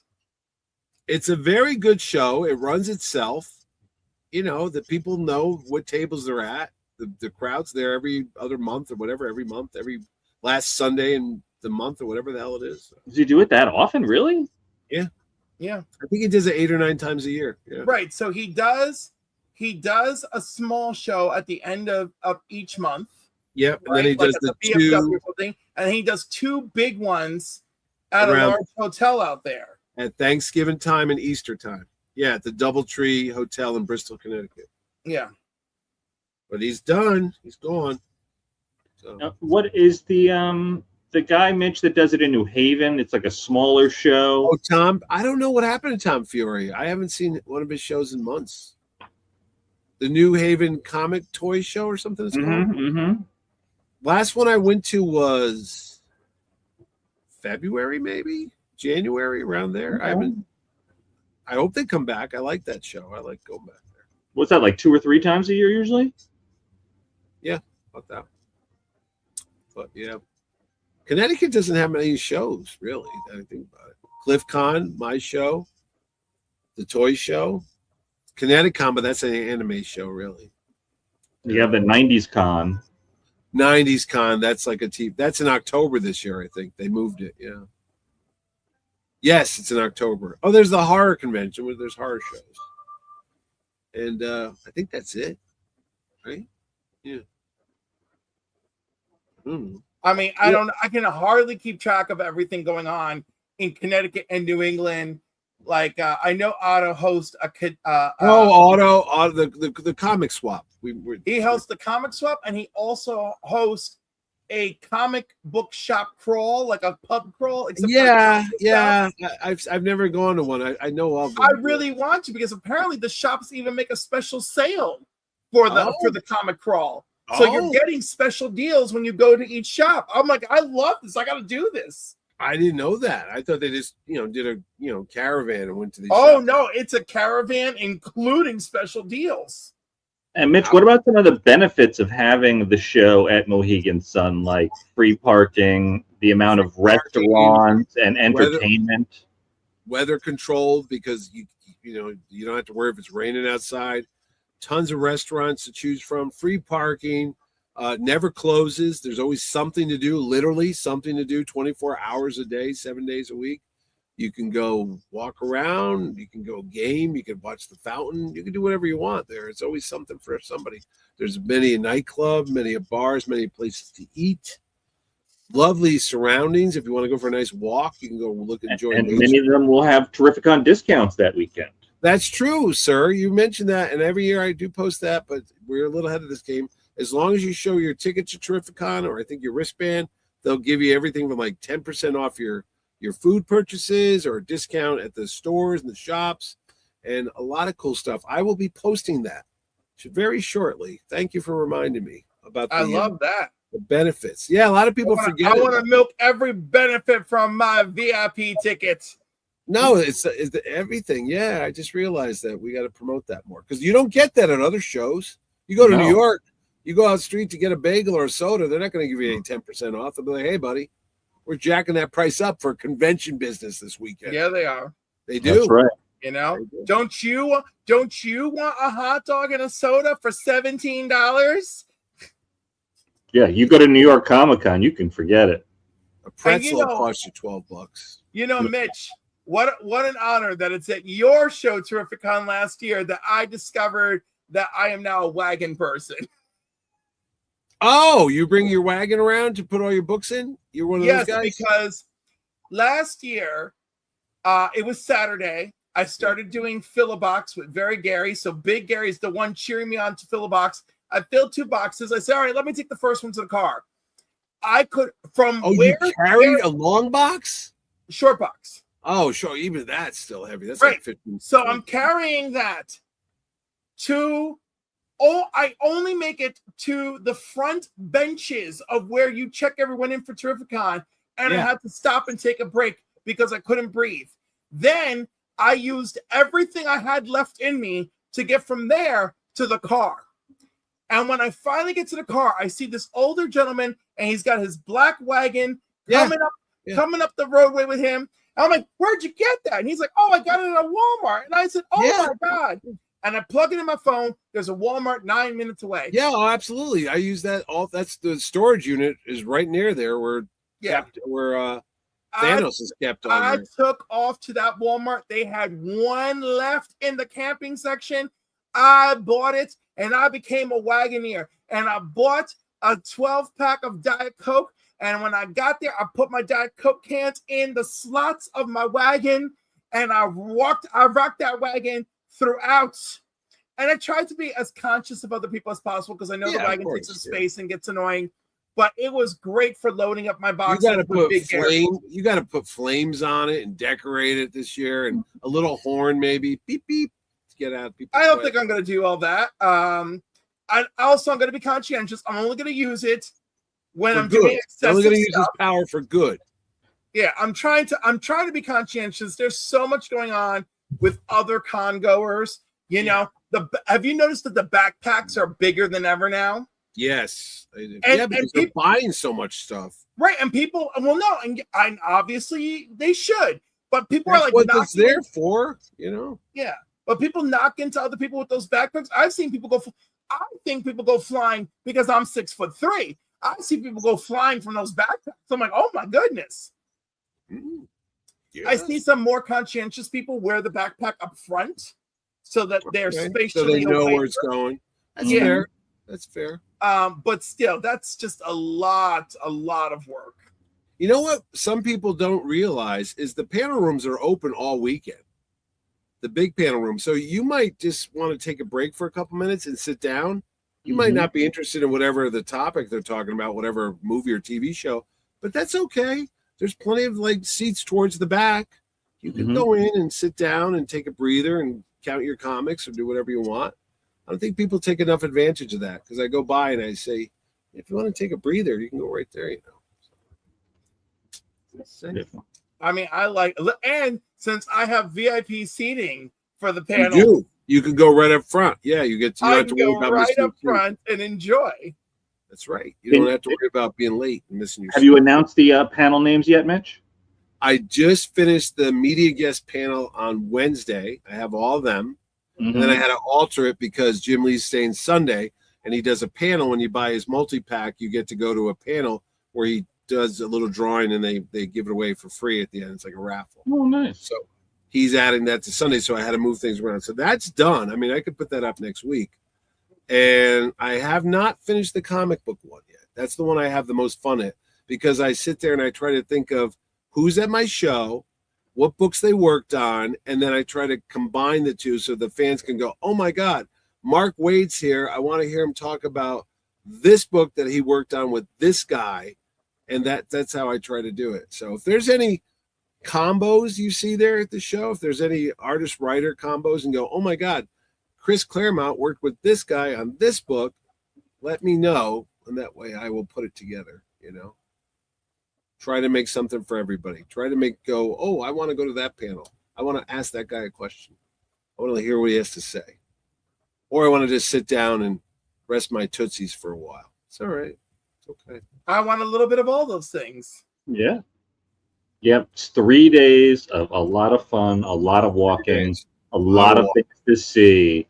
I can always tell. Take yourself. I look Make a plan. I look at my step thing. It's always in the 40,000s every year. I can go, what was I doing that day? Oh man, I don't even. Well, I do know what you're doing because you really. I go back and forth. Last year on day one, I had 20,000 something steps. Nice. But then Saturday, I had 62,000 steps. Bullshit. No. You did 62,000 steps on Saturday? Yeah, because I went crazy. I went into the show and all over the show. And then I went to Walmart and I came back from Walmart and I did more shopping and up and down and up and down. And then that's like 30 miles. I went back to the hotel and changed at the motel and back in to meet people for dinner, the slots machines, the this, the that, the Holy drinks. Crap. Going upstairs at 9:00 for Otto Sting in the tower. All of that stuff back and forth and back and forth. So by the end of the night, when we got back to our motel room, we got back to our motel room at 12:55 in the morning, and when I looked at the phone and the watch, it was like 62,000 steps because it had been from first thing in the morning throughout. That's insane. Do you walk any other days of the year that many times? No. You and the occasional New York Comic Con. That's it. And New York Comic Con 2022. When we finally got back to the car, and this was the first year I owned an Apple iWatch, mind you. When we finally got back to the car, it was 72,000 steps, and the two of us we were zonked out. And my buddy who's the same age as me, we were even born the same month and the same year. He had never been to New York Comic Con ever. He had never been to a con that size or even a 1/10 of that size. Never. So we did all of Artist Alley first thing in the morning after waiting outside online and all that. And then and everyone would mention upstairs, and he didn't know what upstairs meant. And when we finally went upstairs, I almost thought he was going to die. He didn't know the vendor room was upstairs? He had no idea. He thought it would be more like Artist Alley. When we got upstairs, he turned pale as a ghost. No and way. he couldn't believe it. And he's like, it's like everything in the world is here. And I'm like, well, it just looks that way. Yeah. And so I told him, I'm like, hey, snap out of it. Like, it's big, but like, it's a con. But I've been going to cons since I was 14 years old. So I kind of, I was taking for granted how early on I was, indoctrinated, right? Like, I remember those shows at the Radisson across from Madison Square Garden and all that stuff. The Penn Pavilion, yeah. Yeah, the Penn Pavilion, right? My mom doesn't even remember taking me to that, but she took me to that, right? So I'm like, hey, get it together. I know Terry. Terry's in the back. He's with his wife, Leah. We'll go see them. And, oh, yeah, Terry's a guest at your show this year again. And it's weird because his wife's name is Rachel, but that's fine. No, that's Dodson. I'm talking about Terry. Kavanaugh? No. Oh, my God. His name was just in my head. And you had him last year, too. The Pennies? He's an African-American artist. Terry? He's not one of your big guests, but he has a table. I'm like, who's Terry? Yeah, no, his name is Terry. I'm sure if you saw him, you'd recognize him because he's done your show several times. But anyhow, him and his wife were together in the back. And it's really funny because they're not together this time because Terry's got your show and she is doing art, I think, with her sister at the Boston show. And I'm like, of course, right?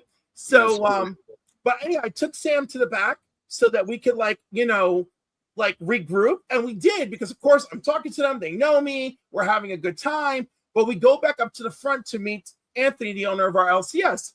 And when we get there, there's this big, huge glass cabinet, and inside is CGC graded All-Star Comics #1. Oh, that's Metropolis Comics stuff. Yeah. Right. Yeah. And of course, once again, he turned pale as a ghost because every comic you dream of having when you win the lottery is in this glass display case. Yeah. And I didn't know what to do for him because it was just so and I can't tell you how many times I've just held X-Men #1 in my hand with a $3,000 sticker or higher, like nothing, like, wow, this is cool, wish I could afford it. And then I just keep going about my business, right?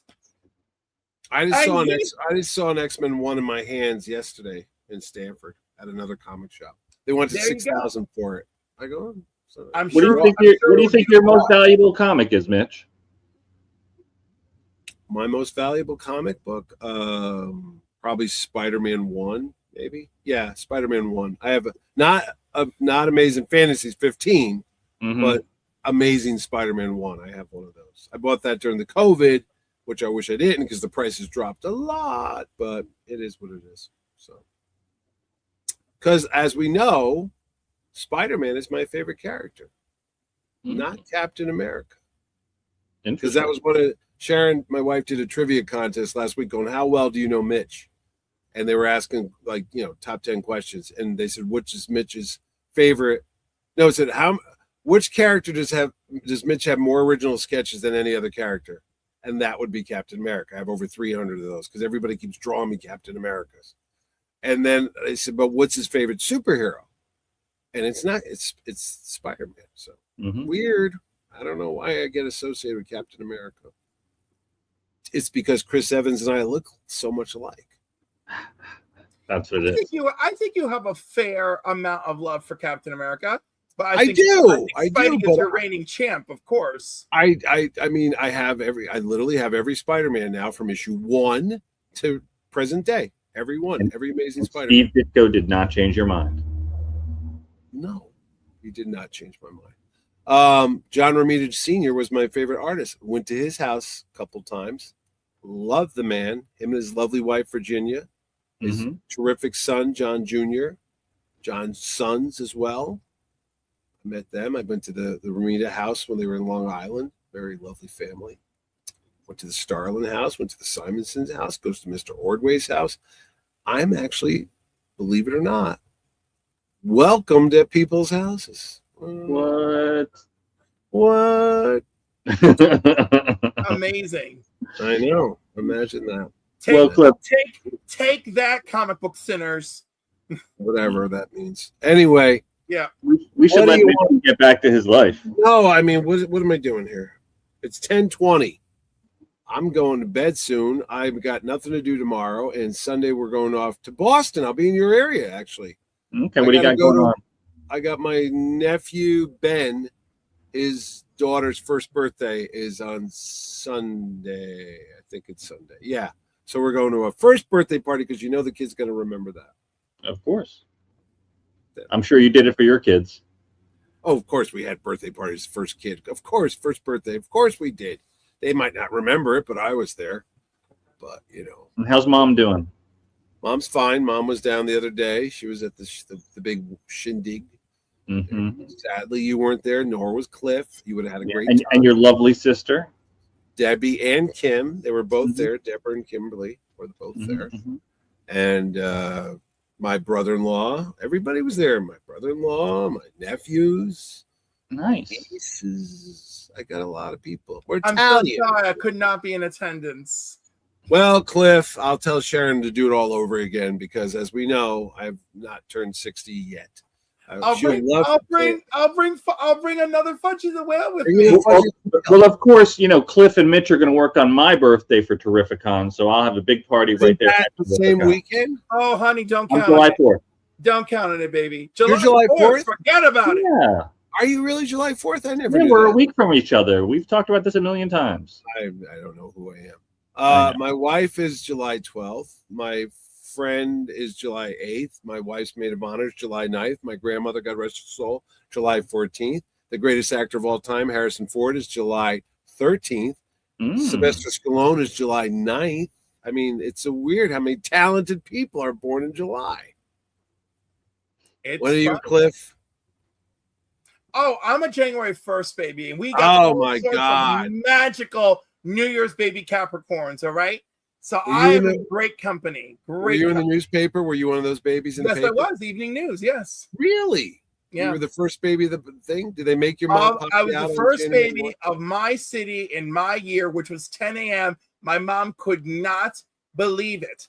At 1 p.m., around 1 p.m., they start telling her, listen, the Evening News is here. They want your picture. They want to see you, blah, blah, blah, blah. She's like, but I didn't give birth at midnight. They're like, ma'am, this is not New York City, And she's like, oh, my God. So anyhow, Jean, my mom's friend, who was a beautician, was there expecting to give birth on January 1st, and she had her bag. So just before 1 o'clock, Jean gets up, blows up my mom's hair, Diana Ross style blowout, right?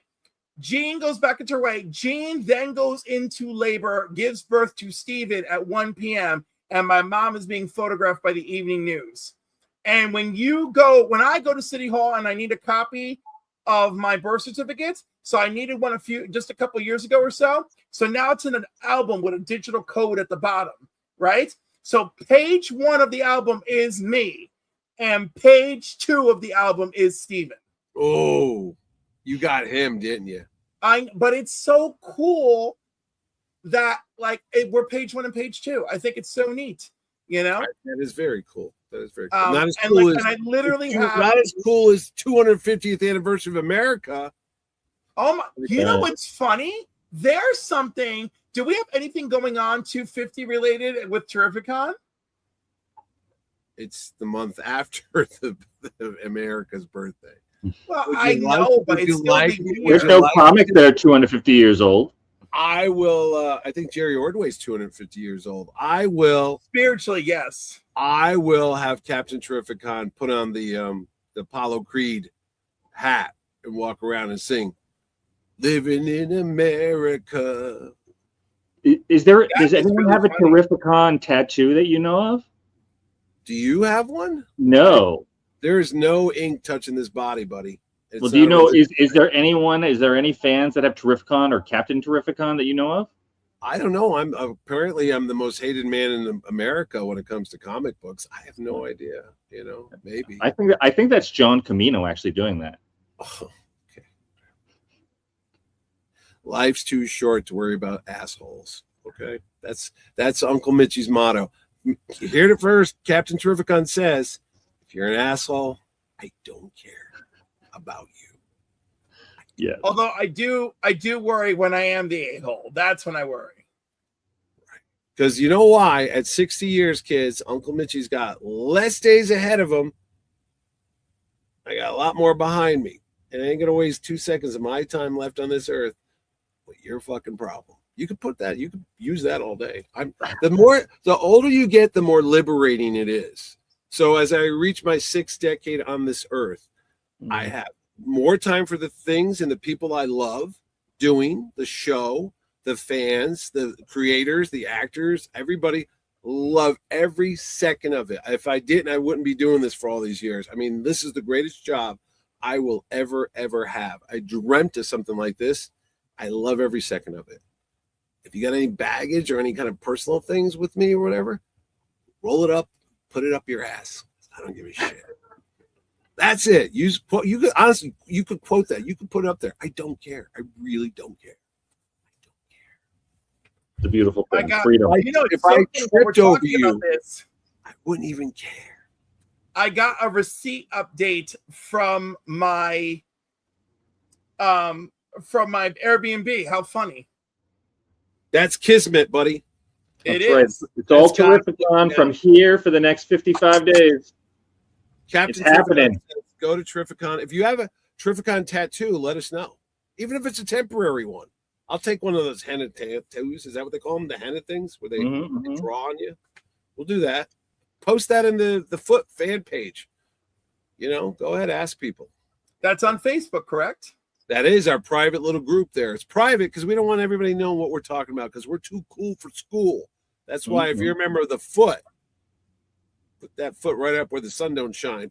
Bang. Friends of our Terrificon. Fans. I change it every other day. Fans of our Terrificon, friends of old Terrificon. It's something with a foot. You don't know. Something about Terrificon with an F in it. F Terrificon. We don't know. Right. You didn't name that after the hand at all. I probably stole that too because I'm stealing feet now. I'm like Quentin Tarantino. 3% better. I have a foot fetish. Captain Terrificon's foot fetish. Go with that. It's all about fans of Terrificon because I love the fans. Ding. I'm giving you sound bites. If you don't use these sound bites, I will come at you with a pair of scissors and stab your eyes out. Use that. I love it. I love when people go, wow, you're like nuts. I go, you want to do this all day? Yeah. You're just the right kind of nuts. It's okay. You want to play with weird green stuff? Look at that. I don't know why I have this. I don't know why I spent Human Garage. That's right. You're right. This is from I know it's Doctor Strange. Doctor Strange. Shuma Garath. Samara Gurath. I used to say that. Or that video game. He was in there too. Shuma Gurath. That's it. All right. Well, Mitchie, thanks so much for your time tonight, buddy. Why do I have this? Oh, what's that one? Batman. It's Dead Man. Dead Man Batman. Dead Batman. Dead Batman. I thought it was such a cool Todd McFarlane, if you're watching, this was a thing of beauty because I love Dead Man. I love Batman. I used to love the Brave and the Bold where they would team up and stuff. But when I saw this design, I'm like, look at that. That's ingenious, man. I love that. That's crazy. And is that from a particular comic, or did Todd say, "Screw it"? I don't know. I got to open it up and read the little card inside because I'm like, what? Oh yeah, it says it was in a story called Night Terrors. Oh, okay. Was that when they became vampires or something? No, all of them were trapped in horrific nightmares. Wow. As usual, it was Amanda Waller's fault. And Dead Man is forcibly using Batman's body. And Batman's son is like, I know you're not. He's like, whatever you're doing, I know you're not my father. My father would never smirk at me, smile, nothing. Well, I know how it feels to have somebody forcibly use your body. The hugs are that penetrating, huh? Depends on who's hugging. Okay. So when Crypto's had their hug. Either they're excited to see me or anatomy got in the way. I don't know. Use that quote. Captain Terrificon gets penetrated. Captain Terrificon likes it elongated. And we ain't talking about that Ralph Dibny shit either. No, but that is where I get that expression from. Is that true? Yeah, because in the Justice League Avengers crossover, when they're all on the satellite, Sue is wearing a T-shirt that says "I like it elongated," and I'm like, "So is my girl." Whoa! Yeah, yeah. Saw what happened to her. Well, doesn't matter. All right, and she wore that shirt, and I will love her forever. And that's why Dr. Light got her. Yeah, who killed her again? Somebody else's wife? Jean Loring killed her. Girlfriend of the Atom, who always had. Wait, no, it wasn't. It was Jean Loring who killed her. Yes. In the Identity Crisis. Yes. I thought it was Dr. Light raped her and murdered her. No, Dr. Light raped her, but Jean Loring killed her. That bitch. And then Jean Loring even became a Calypso. Shush. The Adam's girlfriend that was a lawyer. I think she was a lawyer. She might have been a lawyer. That's true. And so what she do? She got herself out of jail for killing somebody? I haven't read that. She got herself in jail later, and when the Eclipso Diamond finds her, she's imprisoned at the time, and then she becomes the new vessel for Eclipso. The Eclipso with the purple face and all that? Yep. That's her? That's her? That was her for a while, yeah. Well, see, I haven't read that. What was that, like 2015, 2014? Maybe earlier? Probably even earlier. Yeah, it's been a long time. So I'm like, I remember just getting those books every week. I would go to the comic shop and buy those books. Yep. All 52 of them, right? 52. Oh, wait, that was later. And right in the 52, that's when Jean. Yeah, Brad Meltzer killed her. Yeah. Meltzer. Oh, Mitch, did you announce Mike Grell this year? Yes, Michael Grell. Longbow Hunters. And Power Girl co-creator and Warlord creator. Many of the things. He is many of the things. And Star Slayer creator. Star Slayer, which had the second or the issue 2 or issue 1 had the appearance of who? The Rocketeer. That's right. Who owns that baby? This guy. I have that book. They couldn't give that book away. Which issue has the first appearance of Gru? Gru. You mean the Sergio Aragonés? Yeah, Sergio Aragonés. Yes. I'm gonna say issue 4. Yep, and I have that too. He's one that I've never had at the show, but I've always wanted him here. Sergio Aragonés. Mm-hmm. I have a list of people that haven't come. J. Scott Campbell, Sergio Aragonés, for God's sakes, the guy that did the ninja thing. What am I thinking of? Matt Wagner. Matt Wagner hasn't been in the show. A lot of people haven't been. Dan Moore. Matt Fraction? Matt Fraction hasn't been at the show. Brian Michael Bendis hasn't been at the show. Tim Taylor down in Australia hasn't been at the show. There's a bunch of people I want. John Byrne. I want John Byrne. Oh, John Byrne's a freaking recluse. Yeah, I know. That's why I said it's not going to happen, but I would like it to. But yeah, I don't know. We'll see. We'll see. Nice and I want you. You know who else I want at the show? I want you out there. Does Keith ever talk to John anymore? Keith Williams? I don't know. I'll ask him. I know John sent him some money when one of their characters was on Smallville or Superman, like the Banshee, I think it was. I know he got like a royalty check, and Mr. Burns shared it with Mr. Williams. Oh, nice. Yeah, they do that. He had nothing but nice things to say about John, contrary to the stories that are out there. That is true. Are we to believe every story about people? Because as we found out tonight, kids, not all of them are true. Right. Some people like to say stuff.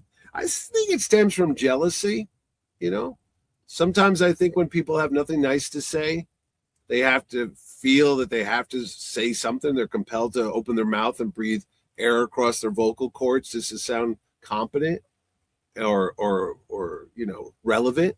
So they go for the lowest hanging fruit, which is usually like a dig on somebody or a blatant lie or just a half truth. And I will say to anybody who is new to coming to Terrificon, you shouldn't be afraid to talk to these artists and their writers. And I get that we look up to them as nerds, but they're people too, and some of them are just the nicest people that I've now developed relationships also don't with. treat them like a circus animal. No. Do not throw your peanut shells at Paul Kupperberg. Okay? No, he will throw them back. He almost tie. Not only will he throw them back, just like a trained monkey in a zoo, he will throw his feces at you. He will. So take that to the bank, kids.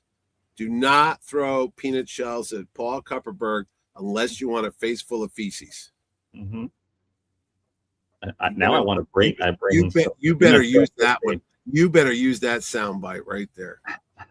I expect that one. I'm going to send that to Paul personally. I do it. Do it. Mitch, I know. He'll laugh. I'm just there to enjoy the comic books, folks. And remember, kids, there's the wrong way and there's the right way, but there's the Ord way. Always the Ord way. That's right. That's right. And All there's right, a lot boys. of shows out. Wait, we got some more plugs. All right, we got more. Right. There's a lot of there's a lot of Comic Cons out there, but there's only one that's terrific. It's in the name. I stole that from some tomato sauce commercial. There you go. Prego. It's in there. In there. What do we think of my hair? You think the wig's working? You think it's coming in? Yeah, you're still looking pretty wavy there, buddy. Hair plug for men. It's all white now. It's all gray here. I know, but it's still there. Did you ever think about doing like a little salt and pepper, adding a little bit of color in there? No, I put paprika in it and some cayenne, and I think it works well. I'm not lustrous locks like our curly-haired Cliff. Look at that shit. A lot of Botox in that hair, right? You know what's weird? It's darker in the back.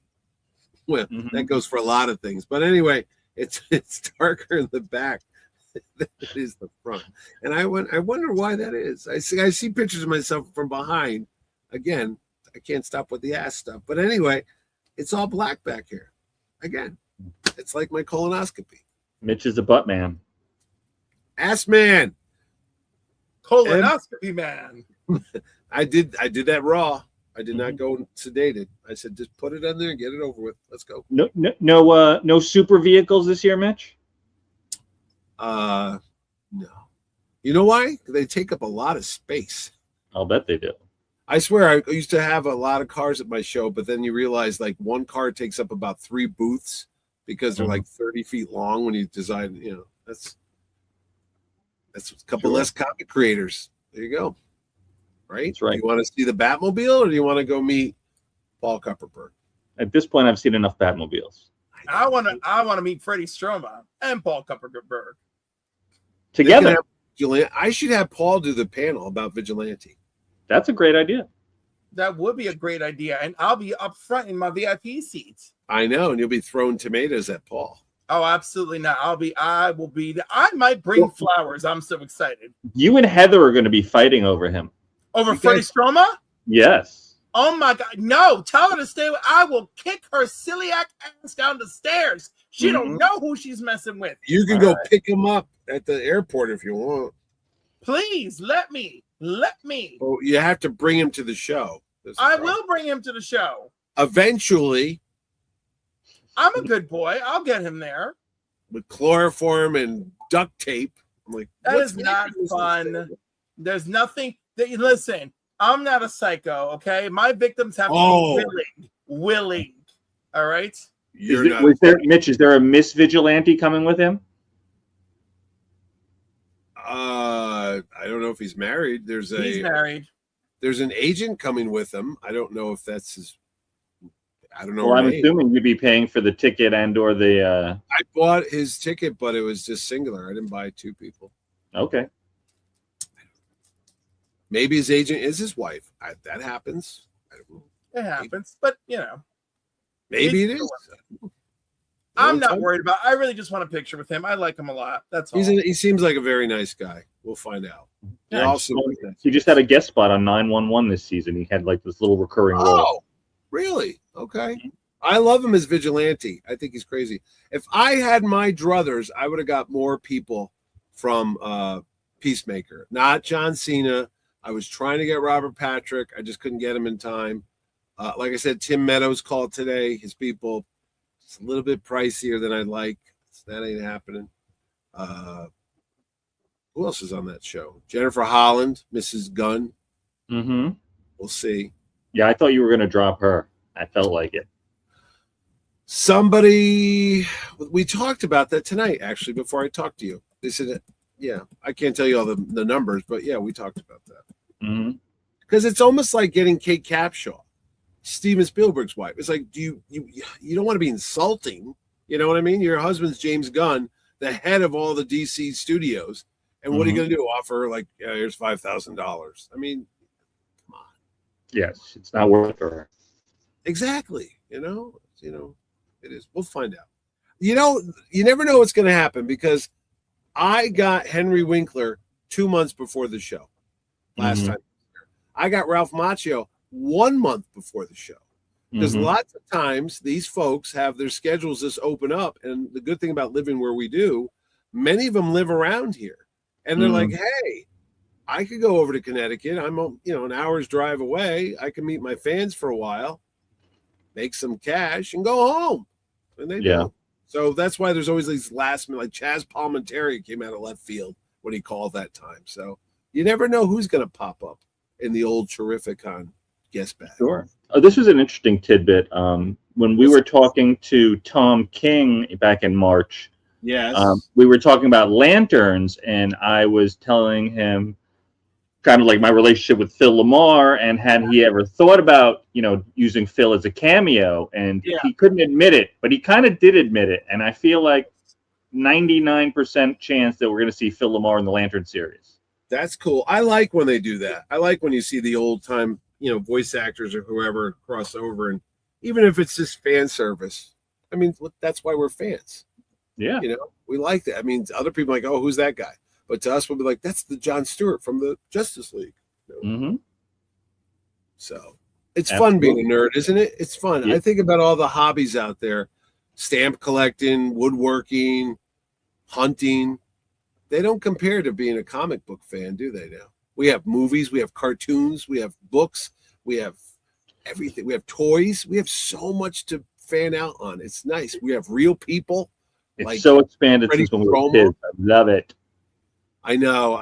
When I was a little kid doing this stuff 55 years ago, I never thought I'd be doing this stuff. I didn't think it'd be around. I didn't think comics would be around past the 80s for some reason. Because remember the 90s when things were a little rough? We were like, I don't know about this. And and they survived. So there we are. Yeah. And now we all immerse ourselves in that world that we love. And then when COVID came and we all had to stay home and talk to each other on Zoom meetings, I'm like, this is the dumbest thing ever. And now, hence, we have all these YouTube shows now and podcasts, which are radio shows for your specific nerdy interests. Isn't that cool? I literally listen to a podcast about comic book team-ups, like The Brave and the Bold and the Marvel 2-in-1 Marvel team-up. How bizarre is that? The two guys are out there talking for hours at a time about, some lousy comic that came out in 1980 something or whatever. Oh, yeah. I listen to it. It gets so crazy niche, like these people that are just certain Star Trek shows, certain eras, certain this, certain that. Oh my God, it's great. I watch videos of action figures. I might not buy them all, but I like to watch the guys like open the boxes and talk about the figures. I go, I get it. Some of them are damn good with the details. I know they are. McFarlane did a great job. A lot of the stuff that's back here is all McFarlane stuff. And reliving stuff for our youth, like toys that got outlawed and all kinds of things. Oh, yeah. I saw one the other day on Matt Mason, which I never had, but I knew of it. It was like this little bendy space guy that came out in the late 60s, early 70s. Mattel put it out, and it had all these spaceship toys. I never had one of them, but I looked at it and go, that looks cool, But, yeah, it's amazing the world we live in. We're very fortunate to live in the time that we do. There you go. Words to live by. There you go. And on that note, I got to go to sleep. I know. You're so exhausted. You're so tired. I'm an old man. I can't. You have crazy energy. I don't know how you do Terrificon where you almost don't sleep that weekend. I don't drink coffee, which is bizarre. I've never had coffee in my life. I'm like 10:30, 11 o'clock. My body starts shutting down. What's that? As soon as Terrificon ends, I feel like Mitch goes into like a 2-day coma. Oh, it's bad. It lasts more than a couple of days. It's a good week. The first 2 days, I don't remember driving home on that Monday because Monday I got to bring everything back to the storage unit. And then once I'm done packing everything away till March, till GamerCon, I drive from Norwich to here, which is about 75 miles, and it's about an hour and 20 minutes. I couldn't tell you how I got home. Half the time I'm here, and I don't even know how I got here. And I'll walk the dog, and I'll check the mail, and I'm like slowly coming back. But the 3 or 4 nights afterwards, I get up at 1 a.m, like the show hasn't happened, and it's gonna happen that weekend. And I panic, like, oh my God, I forgot Sean Gunn at the airport, or oh my God, Jerry Ordway, his pencil got stuck somewhere, So and then Sharon has to tell me the show's over. It literally takes days for my brain to process that the show's over. I keep thinking it's like adrenaline, So the way your brain recovers from the show is the way my wallet has to recover from the show. And right?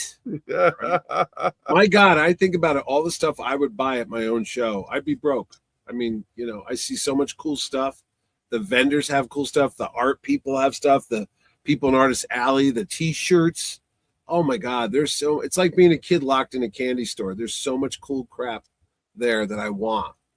Dollar bin diving, which we all know I love. Dollar bin diving is the best. You never know what you're going to find. You never know.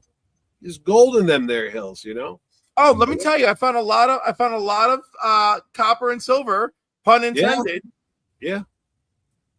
Remember that, Rich? Do you remember back when we did the one-day shows in Trumbull and somebody found a Walking Dead 1 in a long box? I didn't know that. Oh, I remember that. It was spread like wildfire.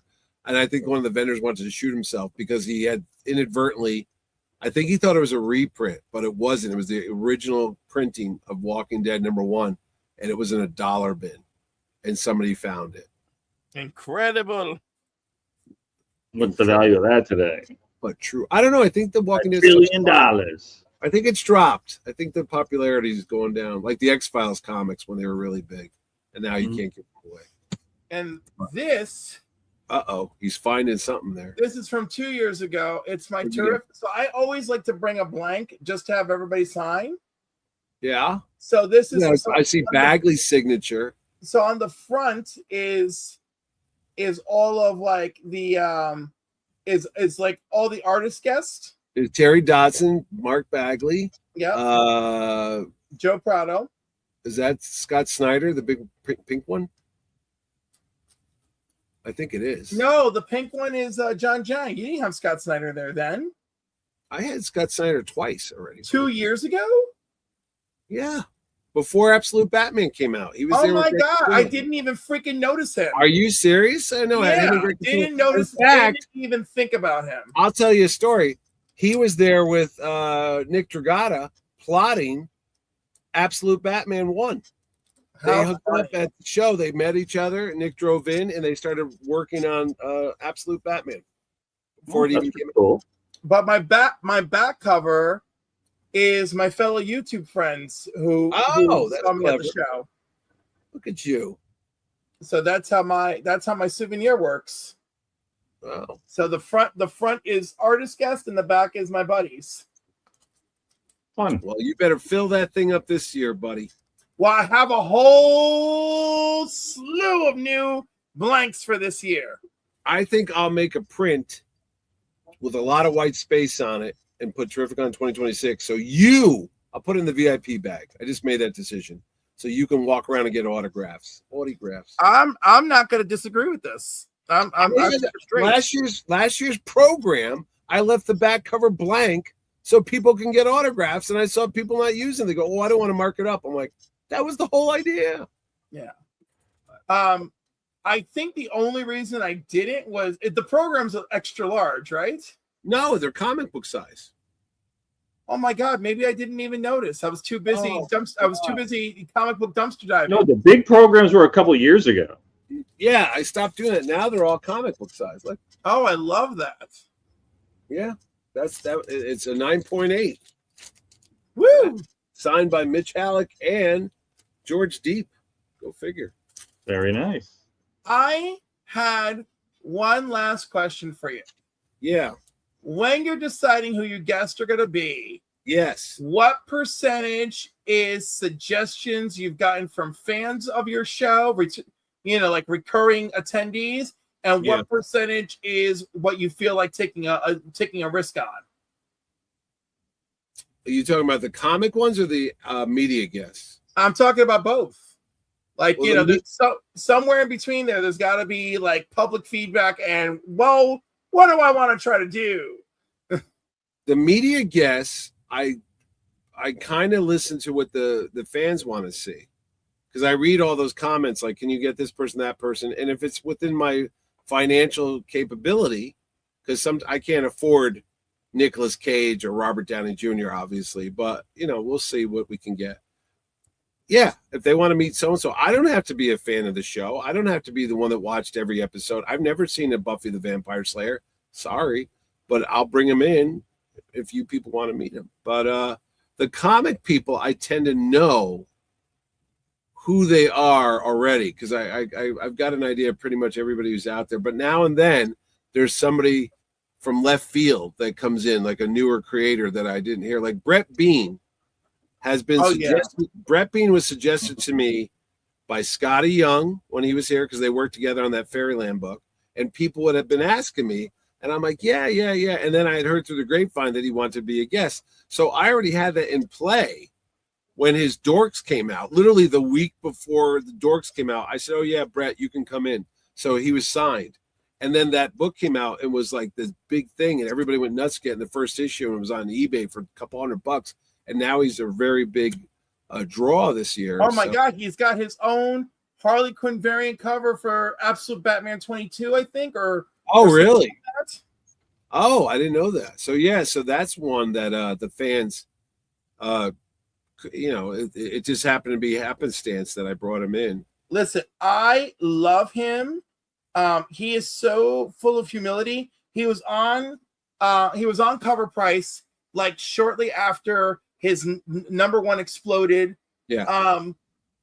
And he was telling the team interviewing him, like, how many of his colleagues were like, why do you want to bother with this? Nobody wants to read this stuff. Nobody cares. Right. And how happy he is that like the first 25,000 copies, like I guess it's the first two issues were only went to print at 25,000 each, right? Yeah. And he's like, the fact that the orders were blown out of the water immediately was such a surprise to him. And then the phone calls for the additional prints, and every call he's gotten for additional print, he's drawn a brand new cover because he feels like he has to give the something new. Yeah. And I'm just like listening to him. My heart was just like so big. And I was like, I want you to go to 10 printings of number one. How dare you know what kills me? Our local comic shop had 2 copies of the first issue. That's all they ordered. And the kid behind the counter bought one. And yours truly, because I come in right when the door opens at 11 o'clock every Wednesday, Cave Comics, Newtown, Connecticut. I had the other issue in my hand. And I was going to buy it. And I was thinking to myself, I don't know. And I put it back. And somebody else walked in and bought it. And then a week later, it was like $200 or $300. I go, I had that in my hand. What the hell was I thinking about? I mean, we've all been in those scenarios. I know, but I'm glad he's coming. Issue 5, I think I just picked it up this week.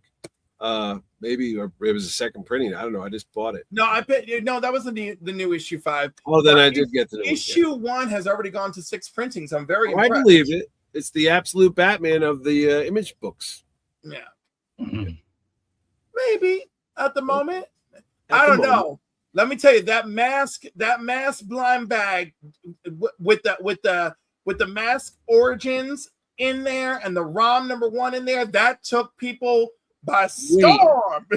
What ROM? I bought masks this week, number 1. I didn't know there was a ROM blind bag. Yeah, there's a blind bag that's got ROM number 1 in it. One of them has an all-new foil ROM number 1. Shut up. And an all-new Mask Origins number 1. So you could have an exclusive to a book that hasn't even been solicited yet. Oh, come on. I did not know that. Yeah. I walked into a comic shop. I saw all the mask books. I didn't play with the toys. I knew of them. Yeah. And I said, let me just buy one. But no one knew about the exclusives in the blind bags until people started opening them. Well, and then, ROM is my guy. I mean, I grew up with there will be an all-new ROM series coming out soon that ROM #1 will see regular print. That's fine, but that's kind of cool. I wish that was Herb Trimpe, right, Mitch? Back in the day. Back in the day, yeah. No, I don't know. Oh, no. It was Sal Buscema. Oh, was it? Okay. And the first cover was done by Frank Miller.